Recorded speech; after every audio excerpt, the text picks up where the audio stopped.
और ऐसे पवित्र तपोभूमि, जिस भूमि में आने के लिए बड़े बड़े ऋषि, महात्मा, अमरात्मा, ज्ञानी तरसते हैं, आना तो बहुत सारे लोग चाहते हैं, लेकिन सब आ नहीं पाते हैं। आते कौन हैं? भाग्योदयन बहु जन्म समर्जितेन। जब जीव का कई जन्मों का भाग्योदय होता है और पुण्य एकत्रित होता है, तभी जीव को ऐसे पवित्र स्थान में आने का सुंदर अवसर प्राप्त होता है। आप लोग बड़े बड़भागी हैं।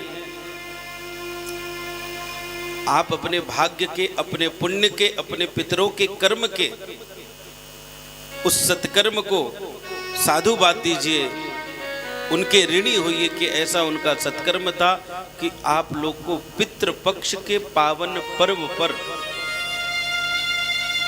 नैमिषारण्य धाम में श्रीमद् भागवत श्रवण करने का सुंदर अवसर प्राप्त हुआ है। तन पवित्र सेवा किए, धन पवित्र कर दान, मन पवित्र हरि भजन सो होत त्रिविध कल्याण। जीव यदि इस पृथ्वी लोक में आया है तो 3 प्रकार से अपने आप को पवित्र कर सकता है। पहला, तन पवित्र। जब तक आपका ये शरीर पवित्र नहीं होगा, तब तक आपके सत्कर्म का पुण्य प्राप्त नहीं होगा। सतयुग, त्रेता, द्वापर में लोग इस तन को पवित्र रखने के लिए अनेक उपाय करते थे।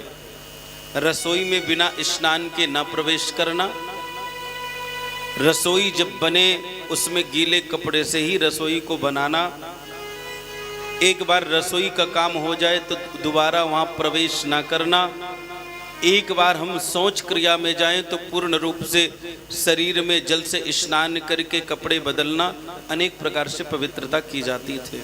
लेकिन कलिकाल में, कलिकाल का प्रभाव इतना बढ़ गया कि हम लोग आज शौच क्रिया कर, लेकिन कलिकाल का प्रभाव इतना बढ़ गया कि हम लोग आज शौच क्रिया करें या कहीं पर भी जाएं, महाराज ये सब तो छोड़िए, लोग चप्पल पहन करके रसोई में भोज बना रहे हैं। इतनी अपवित्रता आ गई। ऊपर की दिखावा तो हम खूब मेकअप कर लेते, खूब सज जाते, लेकिन अंदर की पवित्रता हमारी तनिक भी नहीं रही। तो ऐसी विषम परिस्थिति में ठाकुर जी आपके ऊपर कैसे ये वाली पवित्रता नहीं तो दूसरी पवित्रता आप कर सकते हैं। कैसे? बोले तन पवित्र सेवा की। कलिकाल में यदि आपको तन को पवित्र करना है तो संतों की, गुरुजनों की, गौ माता की और अपने माता पिता की सेवा करने से आपका तन पवित्र हो जाएगा। अगर आप उतने सारे नियम को फॉलो नहीं कर पा रहे हैं तो केवल एक नियम अपने जीवन में ठान लें कि आप अपने घर में माता पिता की,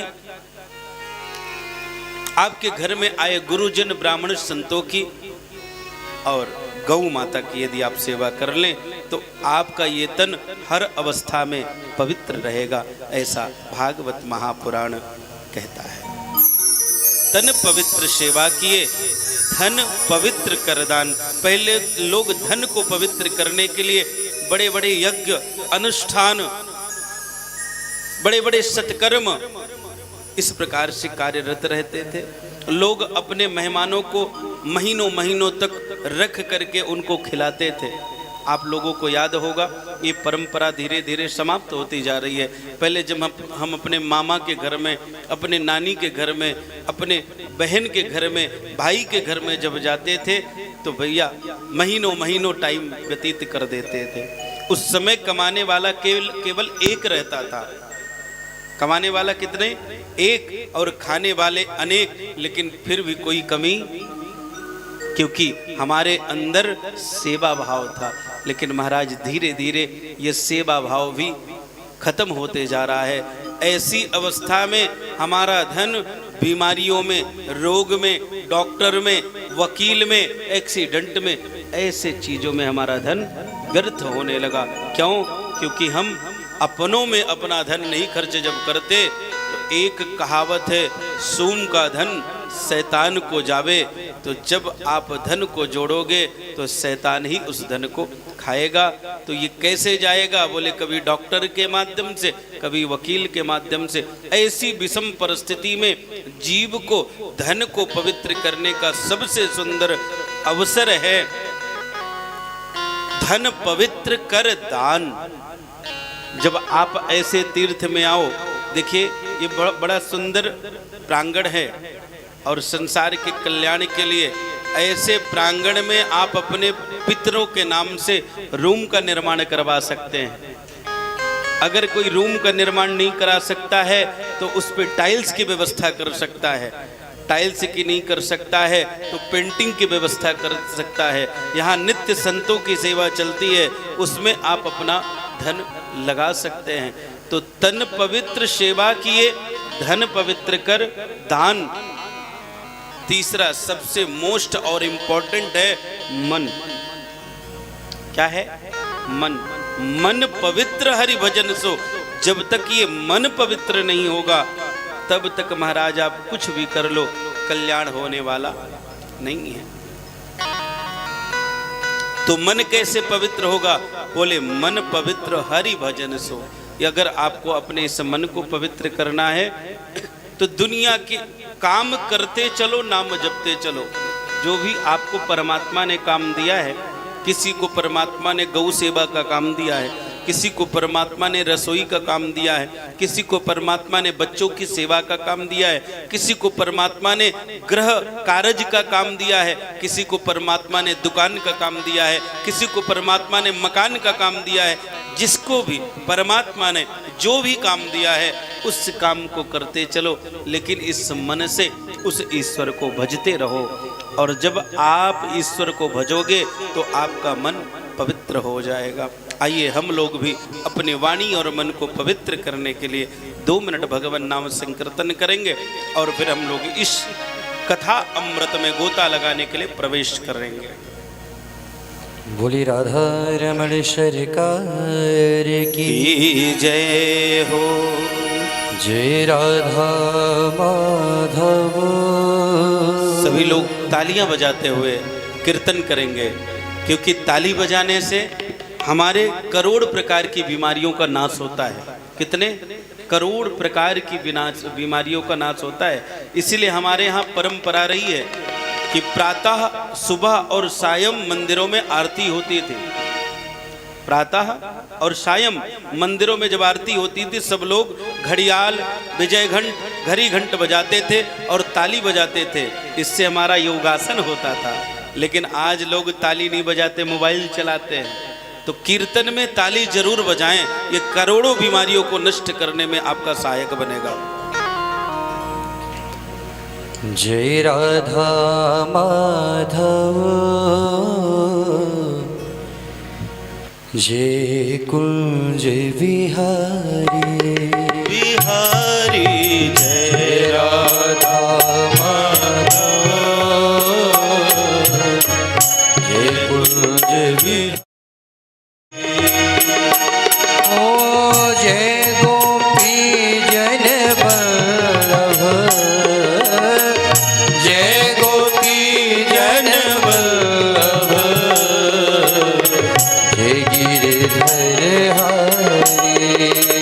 ओ जय गोपी जन वल्लभ। जय गिरधर हरि। जय राधा माधव। जय कुंज बिहारी बिहारी। जय राधा माधव। जय कुंज बिहारी।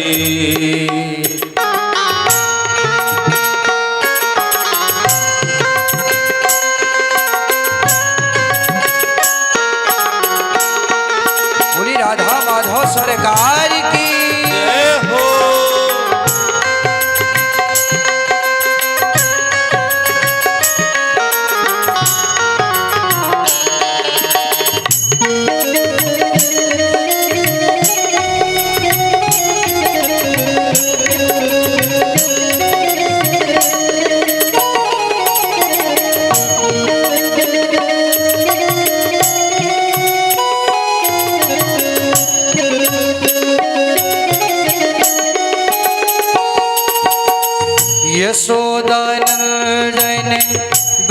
जन रंजन यशोदानंदन ब्रज जन रंजन ओ यशोदानंदन ब्रज जन नंदन यशोदानंदन ब्रज जन नंदन जमुना तीरे चारी यशोदानंदन वन जन जमुना तीरे चारी जय राधा माधव जय कुंज बिहारी ओ जय राधा माधव जय कुंज बिहारी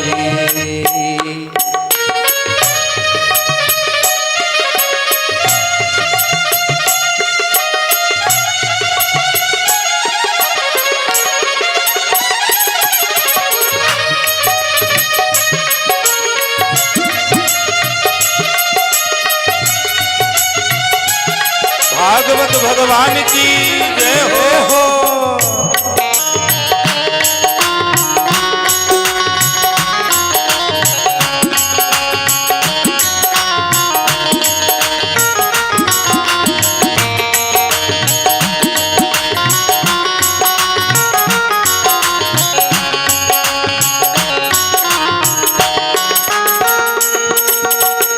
मुरली मनोहरे करुणा के सागर जय गोवर्धन हरि मुरली मनोहरे करुणा के सागर जय गोवर्धन हरि ओ मुरली मनोहरे करुणा के सागर जय गोवर्धन ओ जय राधा माधव जय कुंज बिहारी गाइए जय राधा माधव जय कुंज बिहारी ओ जय गोपी जन बल्लभ जय गिरधर हरि ओ जय गोपी जन बल्लभ जय गिरधर हरि ओ जय राधा माधव जय कुंज बिहारी जय राधा माधव जय कुंज बिहारी हरे कृष्णा कृष्णा कृष्णा हरे राम राम राम हरे राम राम राम राम राम हरे हरे हरे कृष्णा कृष्णा कृष्णा हरे हरे हरे राम राम राम हरे हरे कृष्णा कृष्णा कृष्णा हरे हरे हरे राम राम राम हरे हरे हरे कृष्णा गाइए हरे हरे हरे राम राम राम हरे हरे हरे कृष्णा कृष्णा कृष्णा हरे हरे कृष्णा कृष्णा कृष्णा कृष्णा हरे हरे हरे राम राम राम हरे हरे हरे कृष्णा कृष्णा हरे कृष्णा कृष्णा कृष्णा हरे हरे हरे राम राम राम हरे हरे हरे कृष्णा कृष्णा हरे हरे हरे राम राम राम हरे हरे हरे राम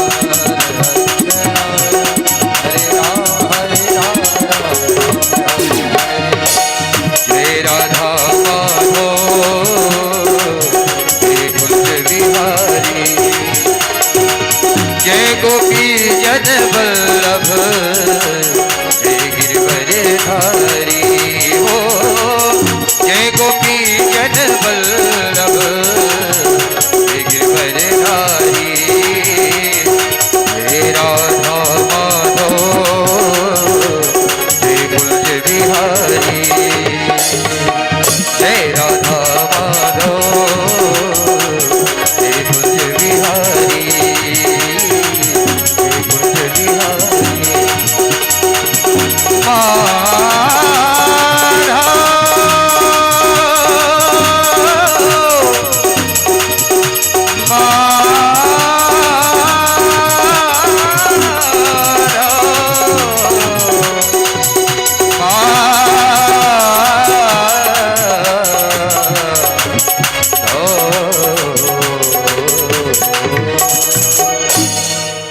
बोलिए राधा माधव सरकार की जय हो, बोलिए भागवत भगवान की जय हो, जय जय श्री राधे श्याम।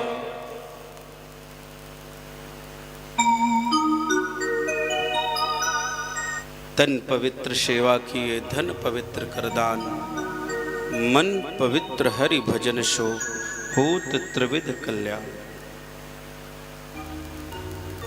कल की कथा में आप लोगों ने प्रथम स्कंद की कथा को रसपान करते हुए भागवत महापुराण का स्वरूप कैसा है, इन कथा का प्रारूप कैसा है, किस प्रकार से कथा का आमंत्रण, किस प्रकार से कथा का आयोजन बताया गया है। इस महापुराण को मोबाइल बंद करिए महाराज जी।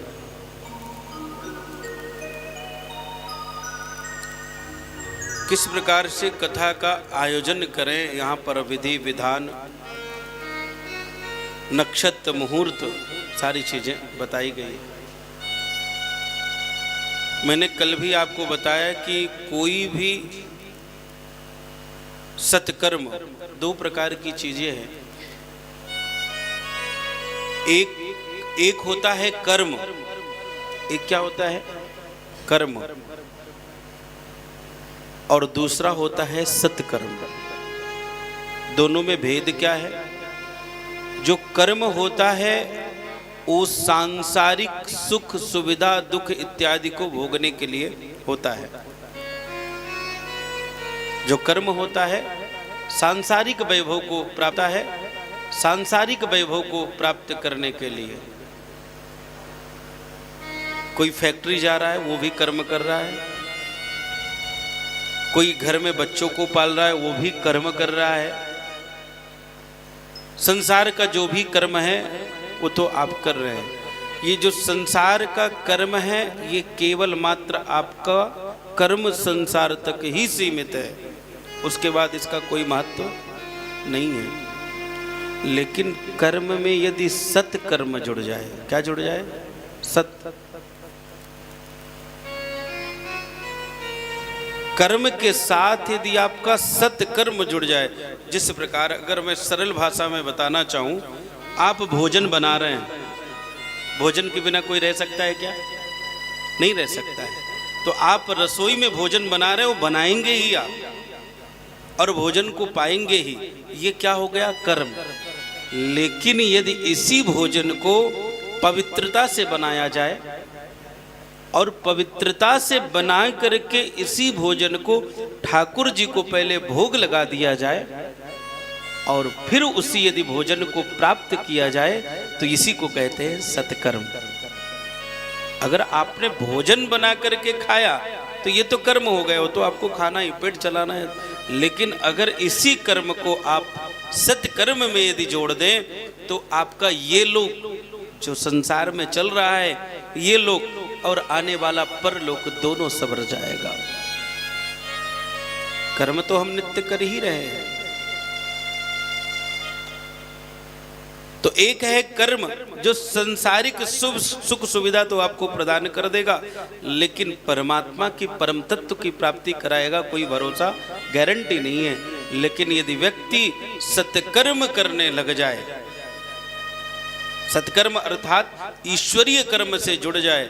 आपने वस्त्र आपको खरीदना है, आज के समय पे वस्त्र बहुत इम्पोर्टेंट है, बहुत मायने रखता है। लोग वस्त्र तो पहनते ही हैं, लेकिन अगर उसी वस्त्र को लेकर के पहले ठाकुर जी को अर्पण कर दिया जाए, प्रभु ये वस्त्र लाया है, कोई साड़ी लाया तो ठाकुर जी के ऐसे चारों तरफ से ढक दे, हल्दी कुमकुम लगा दे, आरती उतार दे, एक फोटो ले ले, हाँ, तो यही वस्त्र प्रसाद बन जाएगा। क्या बन जाएगा? यही तो ठाकुर जी की लीला है। जब आप उसको कोई चीज अर्पण करते हैं तब ठाकुर जी उसको 100 गुना ज्यादा कृपा करके आपको प्रसाद स्वरूप अर्पण कर देता है। लेकिन इस कलिकाल में हम लोग तो असत्य के संभाषण बन चुके हैं, असत्य के पुतला बन चुके हैं, हर चीज में अकारण ही असत्य बोलते हैं। प्रसाद का मतलब, प्रसाद जो हम ठाकुर जी को लगा दे उसका महत्व तो क्या है? संसार में कोई ऐसा नहीं है जो भगवान को प्रसाद चढ़ा सके, भोग लगा सके। ठाकुर जी उसको चुनता है। क्या करता है? चुनता है। जैसे अभी आप को ठाकुर जी को, अभी हमारी ये हिरणवार परिवार ने पेड़ी का प्रसाद लाया, कुछ और भक्त हैं केले का प्रसाद लाए, कुछ और भक्त ये माला लेकर आए, कुछ और भक्त हैं ये नारियल लेकर के आए, सबने लेकर के आए। ये जब मार्केट में गए होंगे इसको लाने के लिए तो नहीं बोलेंगे भैया ये वाला दे दे, ये वाला पेड़ा दे दे, ये वाला नारियल दे दे, ये वाला फूल दे दे, नहीं, आपने तो केवल उससे ये नारियल मंगा। अब वो नारियल वाले ने क्या किया, दुकान वाले ने ऊपर का नारियल ना दे करके नीचे से निकाल करके आपको दिया। क्यों? क्योंकि उस नारियल, ये जो नारियल यहां तक आया है, इस नारियल को इस भगवान ने चुना है, इस ठाकुर ने चुना है, नहीं तो वो ऊपर वाला भी नारियल आपको दे देता। क्योंकि इस नारियल को इसने चुना है, आपने नहीं चुना है। आप तो केवल एक माध्यम है। इसलिए अभी तक ये केवल नारियल था दुकान तक जब था, लेकिन ठाकुर जी ने इसको चुन लिया है, इसलिए अब ये प्रसाद बन गया।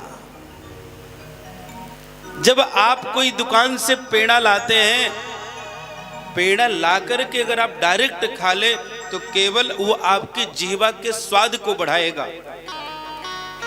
वो पेड़ा केवल मात्र आपके पेट को भरेगा, लेकिन वही पेड़ा अगर ठाकुर जी को भोग लगा दिया जाए तो वो पेड़ा पेड़ा नहीं, वो प्रसाद बन जाएगा। फिर पेड़े का जो काम है वो तो काम करेगा। पेड़े का काम है पेट भरना, पेड़े का काम है मीठा लगना, पेड़े का काम है स्वादिष्ट होना, वो तो काम करेगा। लेकिन उसके साथ जब वो प्रसाद बन जाएगा तो आपके करोड़ों प्रकार के पापों को जला करके नष्ट कर देगा और सोए हुए भाग्य को जगा देगा। ये ठाकुर जी की कृपा है कि जब आप ठाकुर जी को कोई चीज अर्पण करते हो तो ठाकुर जी उसको 100 गुना ज्यादा पावरफुल करके आपको वापस कर देता है, रिटर्न कर देता है। यहाँ पर सत्यनारायण की महिमा गाई गई और सत्यनारायण आप लोग सुनते हैं, कहते हैं, इसीलिए मैं उसी पे एक दृष्टांत दूंगा। तृतीय अध्याय में जब बनिया के पास भगवान दंडी का रूप धारण करके गए और उससे कहते हैं भैया तेरे नौका में क्या भरा है? उसने बोला फूल पत्ते भरा हुआ है। तो उसने क्यों बोला? अभी तो भगवान ने उससे कुछ मंगा भी नहीं, अभी भगवान ने उससे कुछ मंगा नहीं, फिर भी उसने झूठ बोला कि मेरे नौके में फूल पत्ते भरा हुआ है। तो ठाकुर जी ने कह दिया जा तेरी वाणी सत्य हो जाए। और नौके में जो सोना चांदी था, फूल पत्ते था, क्या बन, सोना चांदी था, क्या बन गया? फूल पत्ते बन गया। अगर आपके पास कोई भिखारी भीख मांगने के लिए आता है या कोई ब्राह्मण भिक्षा के लिए आता है तो आपको झूठ बोलने की आवश्यकता नहीं है, क्योंकि एक जो असत्य है ना 100 प्रकार के पुण्यों को जला करके राख कर देता है। हम किसी भिखारी के कारण, हम किसी गरीब के कारण हम अपने 100 प्रकार के पुण्यों को क्यों जला करके नष्ट करें? अगर वो आया है, आपकी देने की इच्छा नहीं है, भैया मैं तुमको नहीं दूंगी, मुझे दान करने की इच्छा नहीं है, ये बिल्कुल मत बोलिए कि हमारे पास नहीं है। अगर आपके पास है तो आप बिल्कुल मत बोलिए कि मेरे पास नहीं है, बस मुझे देने की इच्छा नहीं है। अगर तुझे लेना है तो मेरे पास 1 रुपया है, 10 रुपया है, ये तू 10 रुपया ले और इसमें तू संतोषजनक रहे। अगर तुझे लेना है तो ले, नहीं तो तू अपने रास्ते, मैं अपने रास्ते। हम अकारण ही असत्य बोल रहे हैं, हम अकारण ही किसी से डरे जा रहे हैं, हम अकारण ही अपने कई प्रकार के पुण्यों को जला करके नष्ट कर रहे हैं। ये हमें सत्यनारायण कथा नहीं सिखाती है, ये हमें भागवत महापुराण कथा नहीं सिखाती है। महाराज जब उसने कहा मेरे नौके में कुछ नहीं है, भगवान ने कहा जा तेरी वाणी सत्य हो जाए, तेरे नौके का ये जो हीरे जवाहरात है फूल पत्ते ही बन जाएगा। और जब बन गया, रोने लगा, ठाकुर जी का चमत्कार हुआ, ठाकुर जी ने अपना स्वरूप दिखाया, तब भगवान का वंदन किया, तब भगवान ने उसका सोना चांदी हीरे जवाहरात दे दिए। और जब देने लगे तो फिर ये बनिया कहता है प्रभु अब मुझे ये सोना चांदी नहीं चाहिए। भैया तुझे क्यों नहीं चाहिए? क्योंकि प्रभु अब आप मिल गए, ये सांसारिक माया से मुझे अब कोई मोह नहीं रहा। फिर ठाकुर जी ने समझाया, अधूरा ज्ञान हमेशा व्यक्ति को किसी लायक रखता नहीं है। अध जल गगरी छलकत जाए, आदि भरी हुई जो घड़ा होता है ना वो छलकता है। पुनः ठाकुर जी ने कहा तू पुनः बनिया मूर्खता कर रहा है, अब ये सोना चांदी नहीं रहा, अब ये तेरे नौके में भरा हुआ धन हीरे जवाहरात धन धान्य नहीं रहा, अब तो ये मुझे अर्पण हो चुका है, अब तो ये प्रसाद बन गया। क्या बन गया? अब जब अब इसको तू भोगेगा ना तो तेरे अंदर काम क्रोध लोभ मोह मत्सर ऐसी किसी प्रकार की द्वेष दुर्गुण उत्पन्न नहीं होंगे। आप भागवत महापुराण के उस कथा को याद करिए जिस कथा में भगवान श्री कृष्ण के पास सुदामा गए और द्वारिका जब गए सुदामा, तब भगवान ने आलक्षित रूप से सुदामा के यहाँ सुदामापुरी बना दिया। क्या बना दिया? जो द्वारिका से भी विशालकाय थे। जिस प्रकार द्वारिका में 2 दरबान, उसी प्रकार सुदामापुरी में भी 2 दरबान। लेकिन सुदामा उस हीरे जड़ित स्वर्ण से मणित सुदामापुरी को देख करके कहते प्रभु मुझे ये सोना चांदी हीरे जवाहरात नहीं चाहिए, आवाज कम रखिए, मुझे सोना चांदी हीरे जवाहरात नहीं चाहिए। क्यों नहीं चाहिए? क्योंकि प्रभु दुख में सुमिरन सब करे, सुख में करे न कोई, और जो सुख में सुमिरन करे सो दुख काहे का। हम लोगों की एक बहुत बड़ी प्रॉब्लम है, जब तक हमारे यहाँ सुख होता है ना तब तक हमारे घर में जो बैठा हुआ है ठाकुर हमको लगता है वो बहरा है, हमको लगता है वो सुन नहीं रहा है। जब तक हम सुखी रहते हैं ना तब तक घर में अनेक प्रकार की पार्टियां, मौज मस्ती, अभद्र भाषाओं का प्रयोग, गालियों का प्रयोग, अनेक प्रकार की चर्चाएं करेंगे, तब हमको ये नहीं लगता है कि ठाकुर जी सुन रहा होगा। लेकिन जैसे हम दुखी होते हैं ना तब उसके सामने जाकर के रोते हैं, तब हमको लगता है ये सुन रहा है।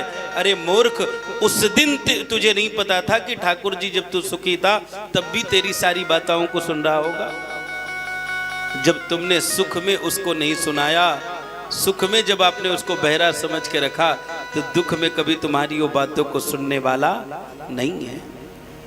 अगर आप चाहते हो कि मेरा गोविंद, मेरा कन्हैया हर परिस्थिति में मेरी बात को सुने, तो पहले आप जब सुखी रहो ना, कोई व्यापार में अच्छा धन मिल जाए, तुम्हारा पति तुम्हारी बड़ाई कर दे, तुम्हारी पत्नी तुम्हारी बड़ाई कर दे, तो दौड़ करके ठाकुर जी के पास जाओ, कृष्ण आज तेरी कृपा से मेरे पति ने, मेरी पत्नी ने मेरी बड़ाई किया है।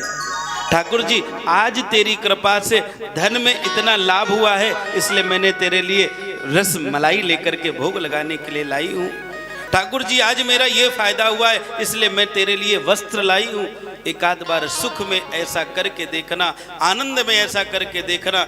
जब दुखी होगे आपको बोलना नहीं पड़ेगा, पहले आपका हाथ पकड़ने के लिए मेरा गोविंद खड़ा हो जाएगा। ये भागवत तत्व कहता है, ये कृष्ण तत्व कहता है, ये कृष्ण की कथा कहती है। सुदामा जी कहते हैं ठाकुर मुझे ये सोने का महल नहीं चाहिए, मुझे हीरे से मड़ा हुआ महल नहीं चाहिए। तब कृष्ण कहते हैं सुदामा ये अब सोना सोना नहीं रहा, ये तो मेरा प्रसाद है, इसलिए हे सुदामा इसका तुम भोग भोगो, इससे धर्म का कार्य करो, संसार में तुम्हारा यश यत्र तत्र सर्वत्र फैलते रहेगा। कहने का भाव यही है महाराज। मेरे बंधुओं, जब ठाकुर जी दे देना कोई कार्य, कोई धन, कोई सुख, तो उस सुख को पहले आप ठाकुर जी को अर्पण कर दो, देखना कैसे कल्याण होने लग जाएगा। प्रेम से बोलो राधे राधे। जरा एक बार जोर से बोल दो महाराज। आज जब राजा श्री परीक्षित को श्राप लगा,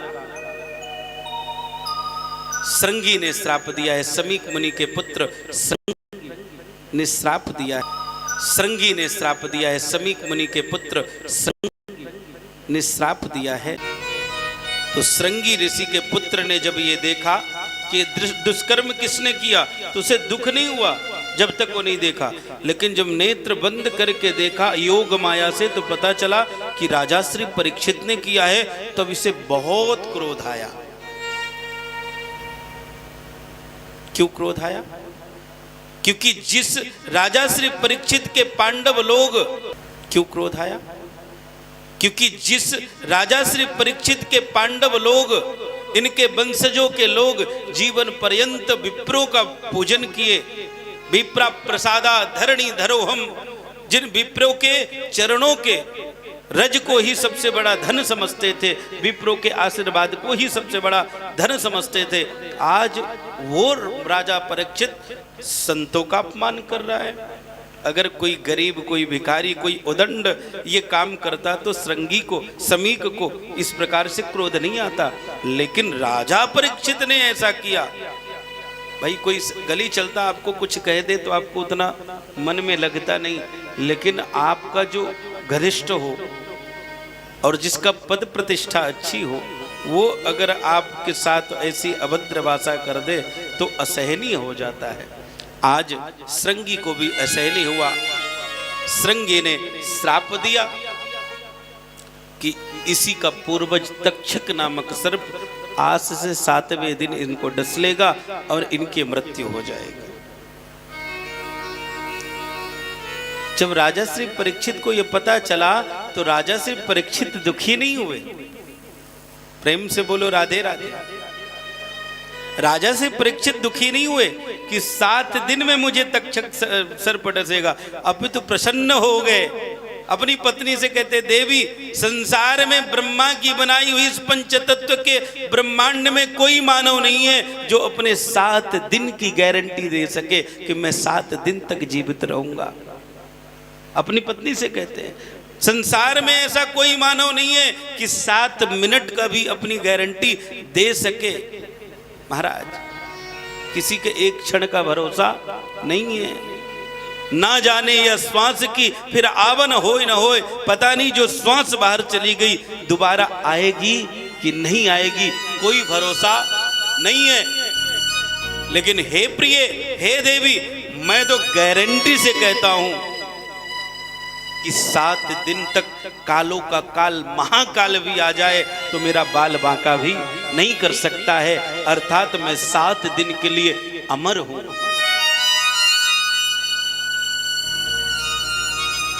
आप सबके पास भी 7 ही दिन है, 8वां दिन किसी के पास आने वाला नहीं है। हम लोग जन्मोत्सव मनाते हैं, वो जन्मोत्सव नहीं होता महाराज, मरणोत्सव होता है। आप अगर 30 वर्ष के हो गए अर्थात 30 वर्ष आप मर गए, वो मरणोत्सव है। हमारे यहाँ प्राचीन परंपरा रही कि जन्मोत्सव के समय में हरि को याद किया जाता था। क्यों कि प्रभु आज मैं ये जो कथा, ये जो पूजा, ये जो हवन कर रहा हूं ना, जो 30 वर्ष मेरे चले गए उसी के नाम का श्राद्ध है। क्या है? श्राद्ध है। 30 वर्ष जो चले गए, ताकि जो हमने इन 30 वर्षों में अपकर्म किया उस पाप को आप जला करके नष्ट कर दीजिए और आगे का पुण्य उदय कर दीजिए। इसलिए हम लोग अपनी प्राचीन परंपरा में वर्षगांठ के उपरांत में भगवान का पूजन, अभिषेक, यज्ञ करते थे। करके नष्ट कर दीजिए और आगे का पुण्य उदय कर दीजिए। इसलिए हम लोग अपनी प्राचीन परंपरा में वर्षगांठ के उपरांत में इनके मुक्ति का साधन जुटाने के लिए, लेकिन कोई इनकी मुक्ति का साधन बता नहीं पा रहा है। और ये बात जब पता चली सुखदेव भगवान को, तो अपने ध्यान योग को छोड़ करके आज राजा श्री परीक्षित के ऊपर कृपा करने के लिए सुखदेव भगवान आज राजा श्री परीक्षित के उस सुख ताल में गंगा के तट पर राजा श्री परीक्षित निकल पड़े। और जैसे उस सुख ताल गंगा के तट पर बड़े बड़े ऋषियों ने सुखदेव भगवान को देखा है, सब देख करके खड़े हो गए, प्रणाम करने लग गए। सुखदेव को प्रणाम कौन कौन कर रहा है महाराज? सुखदेव के पिता वेद व्यास, सुखदेव के बाबा वेद व्यास के पिता पाराशर, विश्वामित्र, वशिष्ठ, अंगिरस, अनेकों अनेक ऋषि सुखदेव जी को प्रणाम करने लग गए। बड़ी विचारणी बातें हैं। आखिरकार प्रणाम करें तो करें किसको? भागवत तत्व हमको सिखाता है, भागवत ज्ञान देता है। कहते हैं धन वृद्ध बल वृद्ध आयु वृद्ध तथैव च ते सर्वे ज्ञान वृद्धश्च किंकरा शिष्य किंकरा।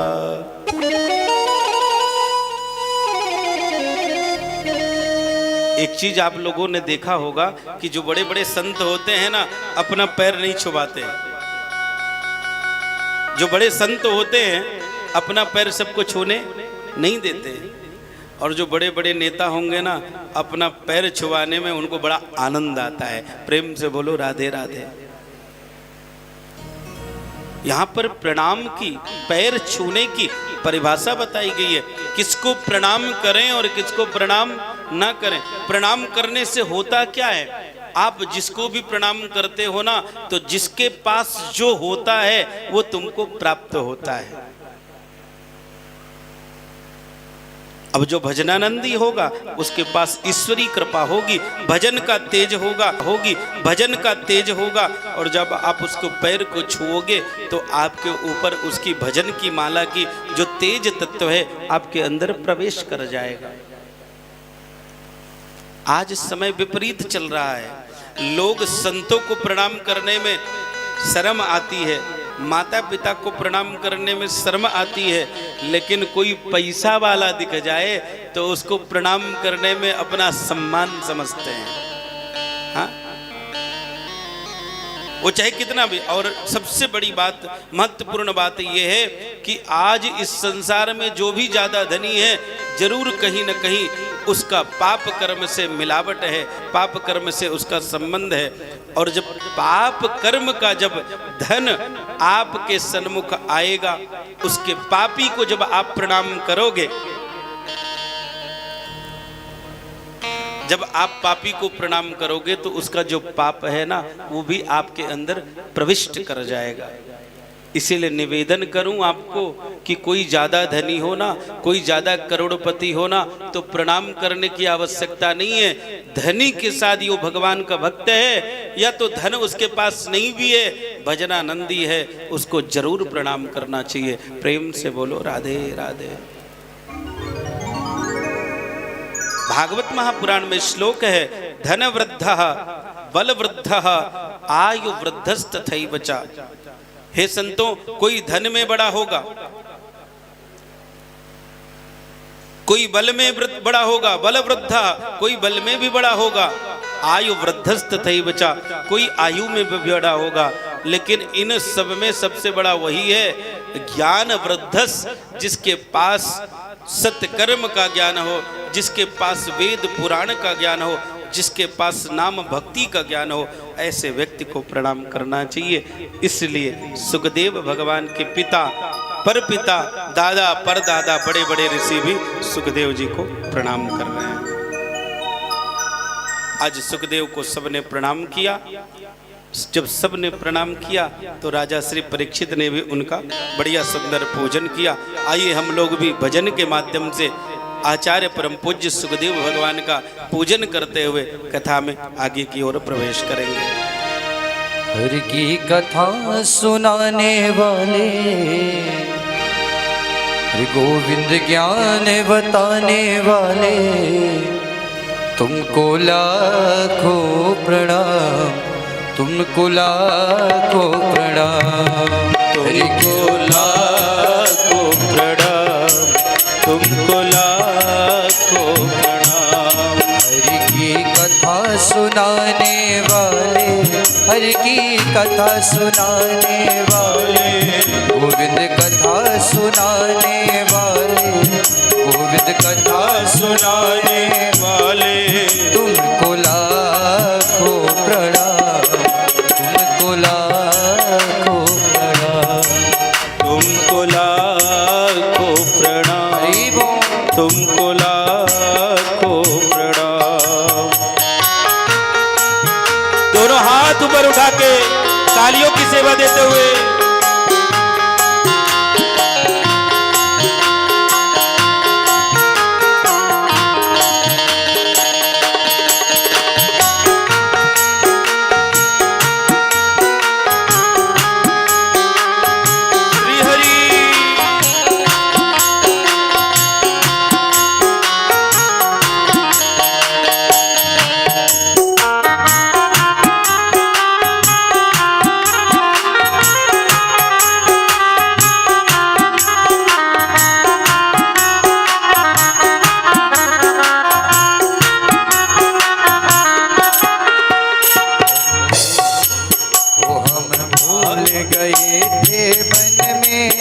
बल खो बैठे थे वन में, हम भूल गए थे वन में, बल खो बैठे थे वन में, हम भूल गए थे वन में, बल खो बैठे थे तन में, हम घूम रहे थे वन में, बल खो बैठे थे वन में। ओ प्रभु राह बताने वाले, प्रभु राह बताने वाले, तुमको लाखों प्रणाम, तुमको लाखों प्रणाम, तुमको प्रणाम, तुमको लाखों प्रणाम।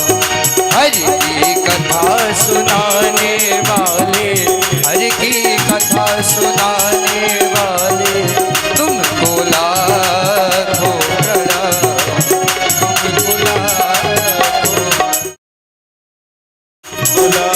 लाखों प्रणाम, तुमको लाखों प्रणाम। दोनों हाथ ऊपर उठा के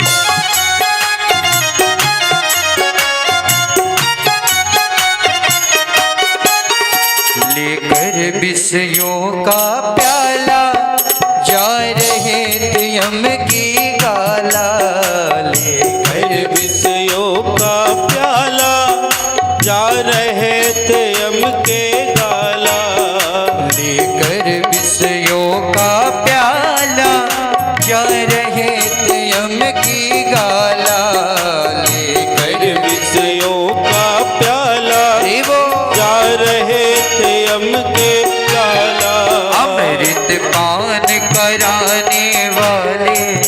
अमृत पान कराने वाले तुमको लाखों प्रणाम, तुमको लाखों प्रणाम, तुमको लाखों प्रणाम, तुमको लाखों प्रणाम। ओ हरि की कथा सुनाने वाले, हरि की कथा सुनाने वाले तुमको लाखों प्रणाम, तुमको लाखों प्रणाम।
प्रभु दर्श कराने वाले, प्रभु दर्श कराने वाले तुमको लाखों प्रणाम, तुमको लाखों प्रणाम, तुमको लाखों प्रणाम, तुमको लाखों प्रणाम। ओ हरि की कथा सुनाने वाले, हरि की कथा सुनाने वाले, गोविंद ज्ञान बताने वाले, गोविंद ज्ञान बताने वाले तुमको लाखों प्रणाम, तुमको लाखों प्रणाम, तुमको लाखों प्रणाम, तुमको लाखों प्रणाम, तुमको लाखों प्रणाम, तुमको लाखों प्रणाम, तुमको लाखों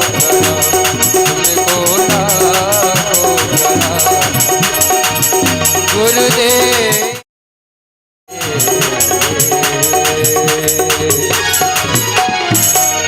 बोले गुरुदेव भगवान की जय हो। बोले सुखदेव महाराज की की जय हो। आज राजा श्री परीक्षित ने अद्भुत पूजन किया सुखदेव भगवान का।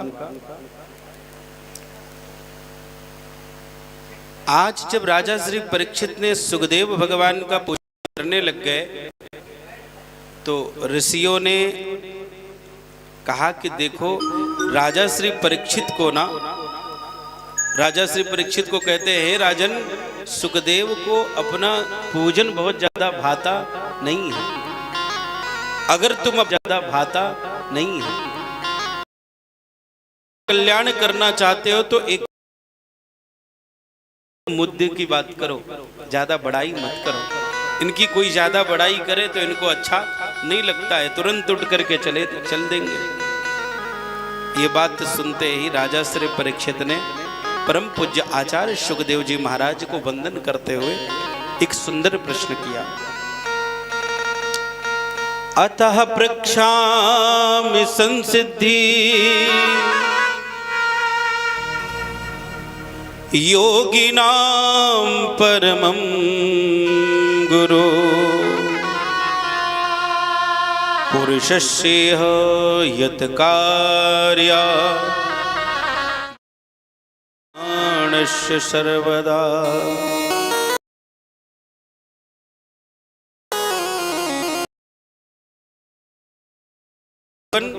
अथा प्रक्षामि संसिद्धि योगिनाम परमम गुरु। बड़े बड़े योगी, बड़े बड़े गुरु, बड़े बड़े अमरात्मा,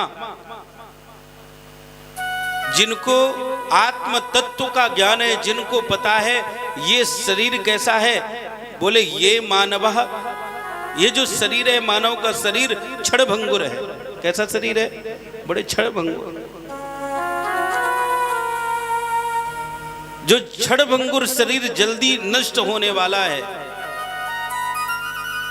ये तत्व ज्ञान जो बड़े बड़े ऋषियों को होता है कि शरीर का कोई भरोसा नहीं, ऐसे बड़े बड़े ऋषि परमात्मा को प्राप्त करने के लिए, परम पद को प्राप्त करने के लिए, ईश्वर के उस सत्ता को प्राप्त करने के लिए कौन सा योग करते हैं, कौन सा कर्म करते हैं? अगर सरल भाषा में प्रश्न किया जाए तो आचार्य राजा श्री परीक्षित सुखदेव जी से कहते हैं कि जल्दी मरने वाले व्यक्ति को क्या करना चाहिए। क्योंकि जितना भी संसार में हमें दिख रहा है सब क्या है? बोले सब नश्वर है, इसका कोई भरोसा नहीं है। क्या भरोसा है इस जिंदगी का? साथ देती नहीं है किसी का। इस शरीर का कोई भरोसा नहीं है। ऐसे नश्वर शरीर का सत उपयोग कैसे किया जाए? कौन सा ऐसा कर्म है जो जीव का कल्याण करने वाला होगा? आचार्य सुखदेव जी इनके प्रश्न को सुनकर प्रसन्न हो गए, गदगद हो गए। प्रेम से बोलो राधे राधे। अच्छा, सुखदेव जी क्यों प्रसन्न हो गए? क्या कारण है? जिस प्रकार एक भक्त यही होता कि उसको सर्प के डसने से मरने का भय होता, तो उस सर्प से बचने का प्रयोजन पूछता कि भैया मैं कैसे ना मरूं, वो सर्प मेरे से कैसे दूर हो जाए, अगर डस भी लेवे तो उसकी कोई औषधि हो जो मैं जीवित रह जाऊं। लेकिन राजा श्री परीक्षित ने अपने लिए प्रश्न नहीं किया। वो कहते हैं मरणासन व्यक्ति को, जल्दी मरने वाले व्यक्ति को क्या करना चाहिए? क्योंकि उनको पता है इस संसार में सबको 7वें दिन काल रूपी तक्षक आएगा और डस लेगा और सब यहां से चले जाएंगे। तो सुखदेव जी ने बड़ा सुंदर और सरल उपाय बताया। श्वास श्वास पर कृष्ण भजी। हे राजन, जल्दी मरने वाले को एक ही काम करना चाहिए। क्या? बोले श्वास श्वास पर कृष्ण भजी, वृथा श्वास जन खोई, ना जाने या श्वास की फिर आवन हो न हो। हे राजन, श्वास श्वास पर इस कृष्ण का नाम स्मरण होना चाहिए। वृथा श्वास जन खोए, न जाने इस श्वास के फिर आवन होए न होए। जब हम लोग आ रहे थे नागपुर से तो माताएं बड़ी सुंदर एक भजन गा रही थी। हाँ, बड़ा सुंदर भजन था, मुझे भी बड़ा अच्छा लगा। हर श्वास में हो सुमिरन तेरा, यूं बीत जाए राघव जीवन मेरा। हर सांस में हो सुमिरन तेरा, यूं बीत जाए जीवन मेरा। हर सांस में हो सुमिरन तेरा, यूं बीत जाए प्रभु जी जीवन मेरा। तेरी पूजा करके बीते सांझ सवेरा, तेरी पूजा करके बीते सांझ सवेरा। हर सांस में हो सुमिरन तेरा, यूं बीत जाए प्रभु जी जीवन मेरा।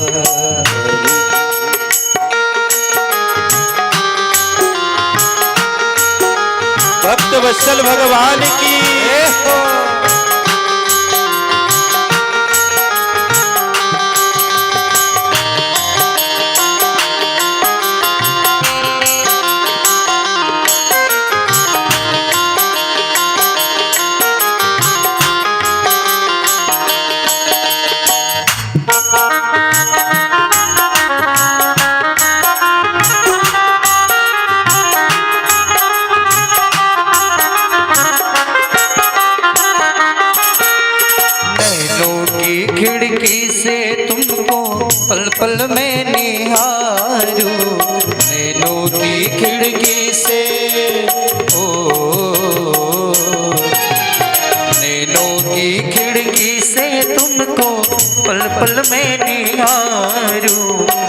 मन में बिठालूं तेरी आरती उतारूं, मन में बिठालूं तेरी आरती उतारूं।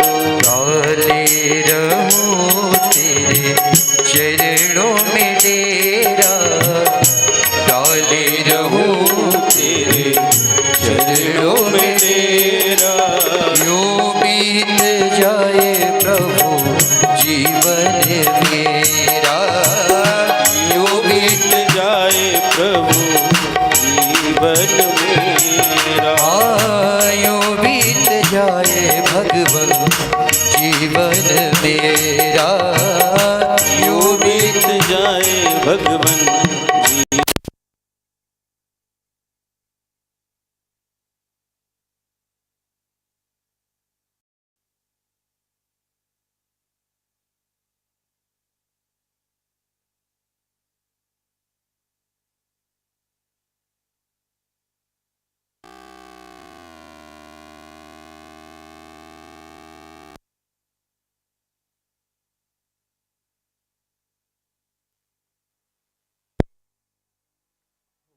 सुमिरन तेरा यूं बीत जाए जीवन मेरा।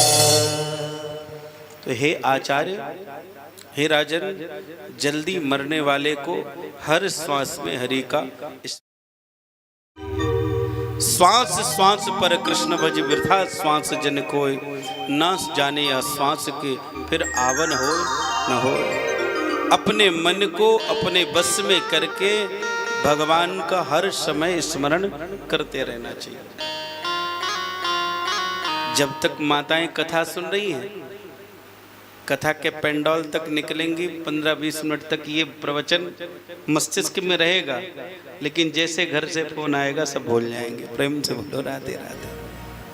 मतलब आचार्य श्री, ये जो मन है ना, ये मन ही तो बड़े गड़बड़ है। जब तक कोई डंडा लेकर के, लठ लेकर के कोई संत गुरु हमको ठोकते रहता है तो दिमाग में रहता है, जैसे ही सदगुरु साइड हटा, जैसे वो डंडा साइड हटा, हम फिर इस संसार की माया के भया भवा में बहने लग जाते हैं। तो ये बताइए आचार्य श्री कि इस मन को कैसे बस में किया जाए, क्योंकि जब तक इस मन को बस में नहीं कर पाएंगे तब तक भगवान का भजन नहीं कर पाएंगे।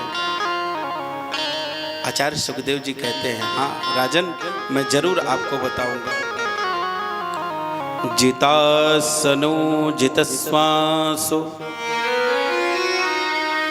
जित संगो जितेन्द्रिया, स्थूले भगवते रूपम मनः संधारयोध्या।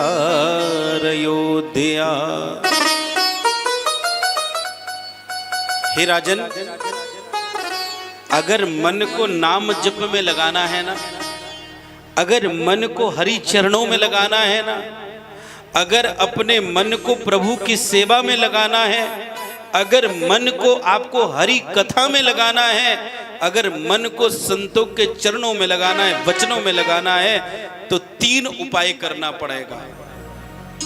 कितने उपाय? 3 उपाय। पहला, जितासनो जित श्वासो जित संगो जितेन्द्रिया। 3 चीज को आपको जीतना पड़ेगा। पहला, जितासनो, आप अपने आसन को जीतो। किसको जीतो? आसन को।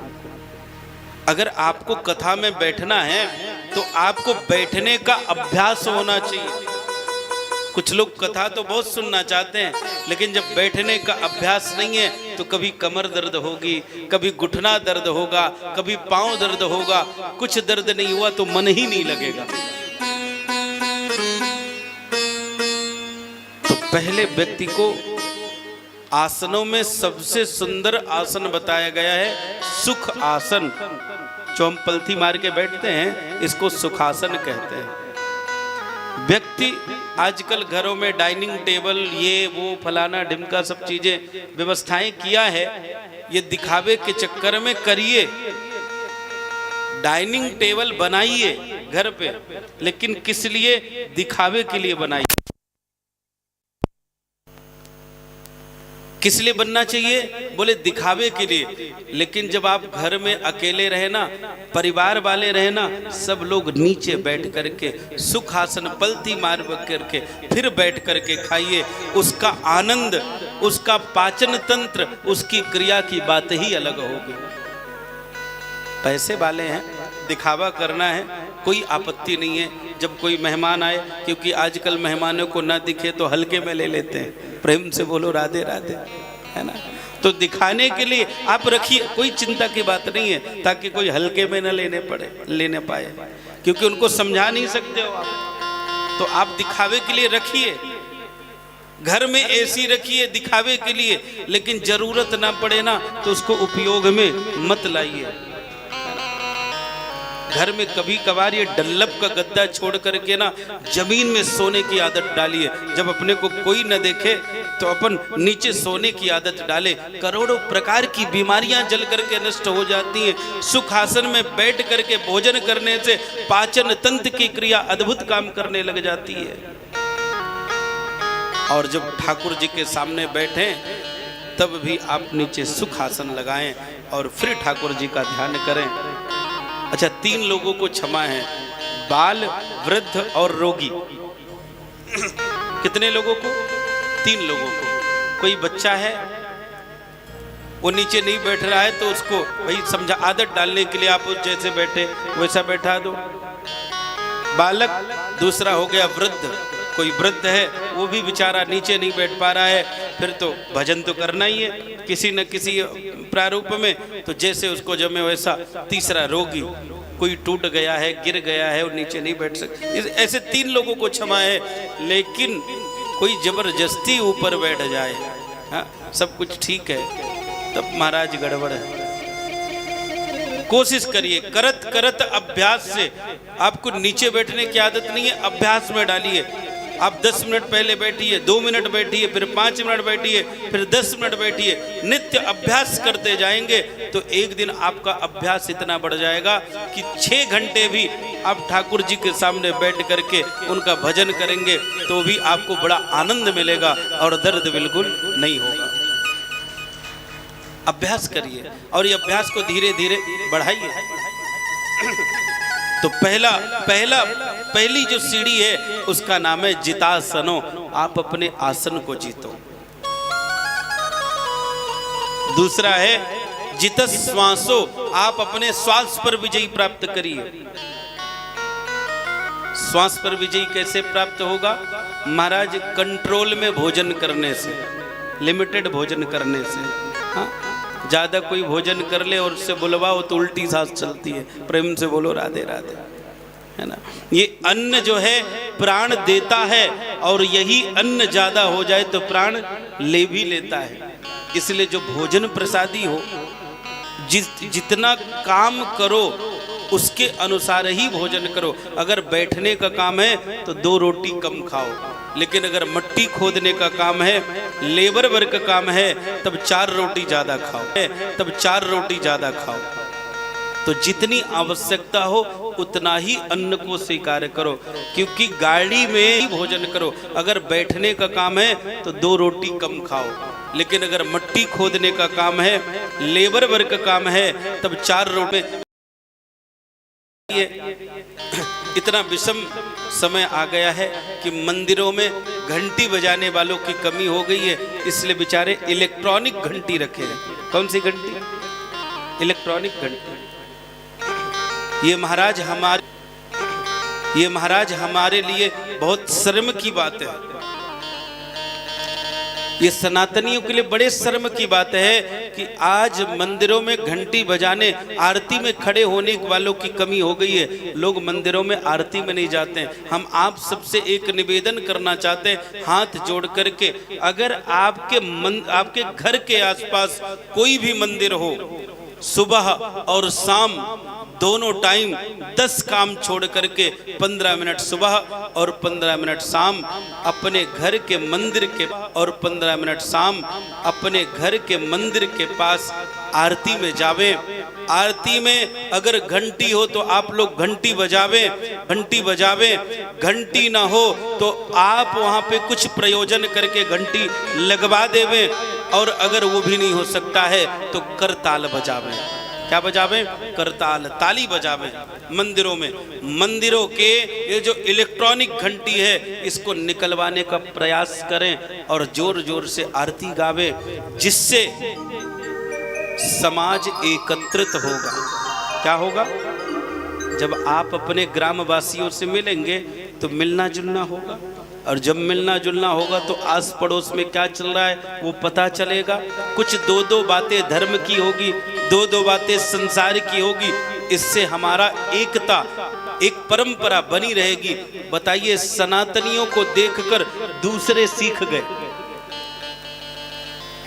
सनातनियों का नित्य मिलना होता था, दोनों टाइम होता था। इनका तो एक का शुक्रवार को, एक का रविवार को होता है, लेकिन सनातनियों का तो नित्य शुक्रवार नित्य रविवार रहता था। लेकिन हम लोग अपनी परंपरा को भूल गए और महाराज इनकी परंपरा इतनी प्रबल हो गई कि महाराज हमने तो अपने दुकान के सामने लिख दिया ग्राहक ही भगवान है। हमने अपने व्यापार स्थान में क्या लिख दिया है? ग्राहक ही भगवान है। एक बार आप इनके जो संप्रदाय के हैं मुस्लिम इत्यादि, जब उनका नमाज पढ़ने का समय होता है आप चले जाना और देखना, जब आपको कुछ सामान लेना होगा तो बोल देंगे हमारा नमाज पढ़ने का टाइम हो गया है, तुमको रुकना है तो रुको, नहीं तो बाद में आना। वो बिल्कुल ये नहीं लिखते ग्राहक भगवान है। और आपने क्या लिख दिया अपने स्वार्थ के लिए? ग्राहक ही भगवान है। जिस दिन तुम ईश्वर को भगवान समझ जाओगे उस दिन तुम्हारे दुकान के सामने, व्यापार के सामने लोग लाइन लगा के खड़े रहेंगे, क्योंकि जा पर कृपा राम की होई ता पर कृपा करई सब कोई। आप ईश्वर को ही ईश्वर समझो, संसार को ईश्वर मत समझो महाराज। तो हमारा देख करके वो सीख गए और हमने अपना ही छोड़ दिया। और महाराज जब हम अपनों को छोड़ देते हैं तब हम तकलीफ में हो जाते हैं, क्योंकि धर्मो रक्षति रक्षिता। जो धर्म की रक्षा करता है वही धर्म उसकी रक्षा करता है। जो धर्म की रक्षा नहीं करता है धर्म भी उसकी रक्षा नहीं करता है। तो पहला काम है जितासनो, दूसरा काम है जितश्वासो, अपने श्वास को जीतो। और तीसरा उपाय है राजन जितसंगो। किसको जीतो? आप अपने संग को जीतो, क्योंकि कबीरा संगति साधु की जो गंधी की बात। कबीरा संगति साधु की जो गंधी की बात, और जो गंधी कुछ दे नहीं तो भी बास सुबास। संगत सबसे तीसरी इंपॉर्टेंट बात है। आप अपनी संगत अच्छे लोगों की रखो। पहले एक कमाता था, सब खाते थे और खुश रहते थे। आज घर के जितने सदस्य हैं सब कमाते हैं। अगर एक आध कोई मेहमान एक दिन के लिए आ जाए तो व्यक्ति तकलीफ में हो जाता है। क्यों? क्योंकि आपका आस पड़ोस का व्यवहार ऐसा हो गया है। पहले लोग कम संसाधनों में अच्छा जीवन जीते थे। आज इतने संसाधन होने के बाद भी मन में गलानी, चिंता, दुख, कष्ट बने पड़े हुए हैं। क्यों? क्योंकि इन संसाधनों के चक्कर में आपने अपने आप को ही भूल गए। अगर आपके पास टू व्हीलर है तो सामने वाले के पास फोर व्हीलर क्यों है? इस चक्कर में आप जो है उसकी बराबरी की होड़ के करने के चक्कर में आप अपना जो निजी जीवन है उसको आप भूल गए और दुख के बवंडर में फंस गए। सुख की परिभाषा क्या है? जब आवे संतोष धन सब धन धूरि समान। सुख की परिभाषा है जो परमात्मा ने दिया है उसके जीने की आदत, उसको खाने की आदत, उसको भोगने की आदत डाल लो। जो नहीं है उसमें परेशान मत हो। दूसरे की बराबरी करना है तो भगवान के भजन में करो, ना कि संसाधनों में करो। और हम भगवान के भजन में बराबरी नहीं करते, बाकी की संसाधनों में भगवान दूसरे की बराबरी करते। ये दुख का सबसे बड़ा कारण है। जैसा हमारा आस पड़ोस है उसी प्रकार की हमारी भी आदतें बनती जा रही है। तो करत करत अभ्यास से जड़मत होती सुजान। आप अच्छे व्यक्ति का सत्संग करोगे, अच्छा काम होगा, अच्छे विचार होंगे। एक ये जो संगत का असर है ना, पशु पक्षियों पे भी पड़ता है। किस पे पड़ता है? पशु पक्षियों पे। एक छोटी सी कथा है, एक वृंदावन के कथावाचक इस कथा को कहते हैं कि सत्संग का असर पक्षियों पे कैसे पड़ता है। जैसे आप विचार करिए, कोई जंगली कुत्ता हो, आवारा कुत्ता हो, उसके सामने आप जाओगे, उसको पकड़ने की कोशिश करोगे, उसको बैठाने की तो काट लेगा। लेकिन वही घर का कुत्ता आपकी संगत में रहता है तो आप उसको बैठने के लिए बोलोगे तो बैठ जाएगा, उठने के लिए बोलोगे तो उठ जाएगा, काटने के लिए नहीं दौड़ेगा अगर आप मारोगे तो भी। लेकिन वही आवारा होगा तो क्या होगा? क्योंकि ये संगत का असर है। एक ब्रज के कथावाचक है, बड़ी सुंदर एक कथा कहते हैं पशु पक्षियों पर।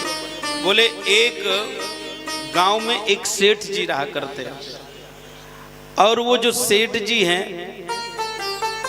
अपने बच्चों को अच्छा पढ़ाया लिखाया तो बच्चे विदेश में शिफ्ट हो गए। अब बच्चे जब विदेश में शिफ्ट हो गए, माता पिता वृद्ध थे।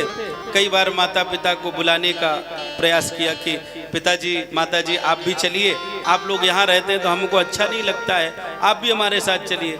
लेकिन जिसको आदत हो गई हो भारत की रज की, भारत की महिमा की, तो विदेश में कितना भी करोड़ हो उसको आनंद आने वाला नहीं है। तो कई बार बच्चों ने बुलाया लेकिन माता पिता नहीं गए। कुछ समय पश्चात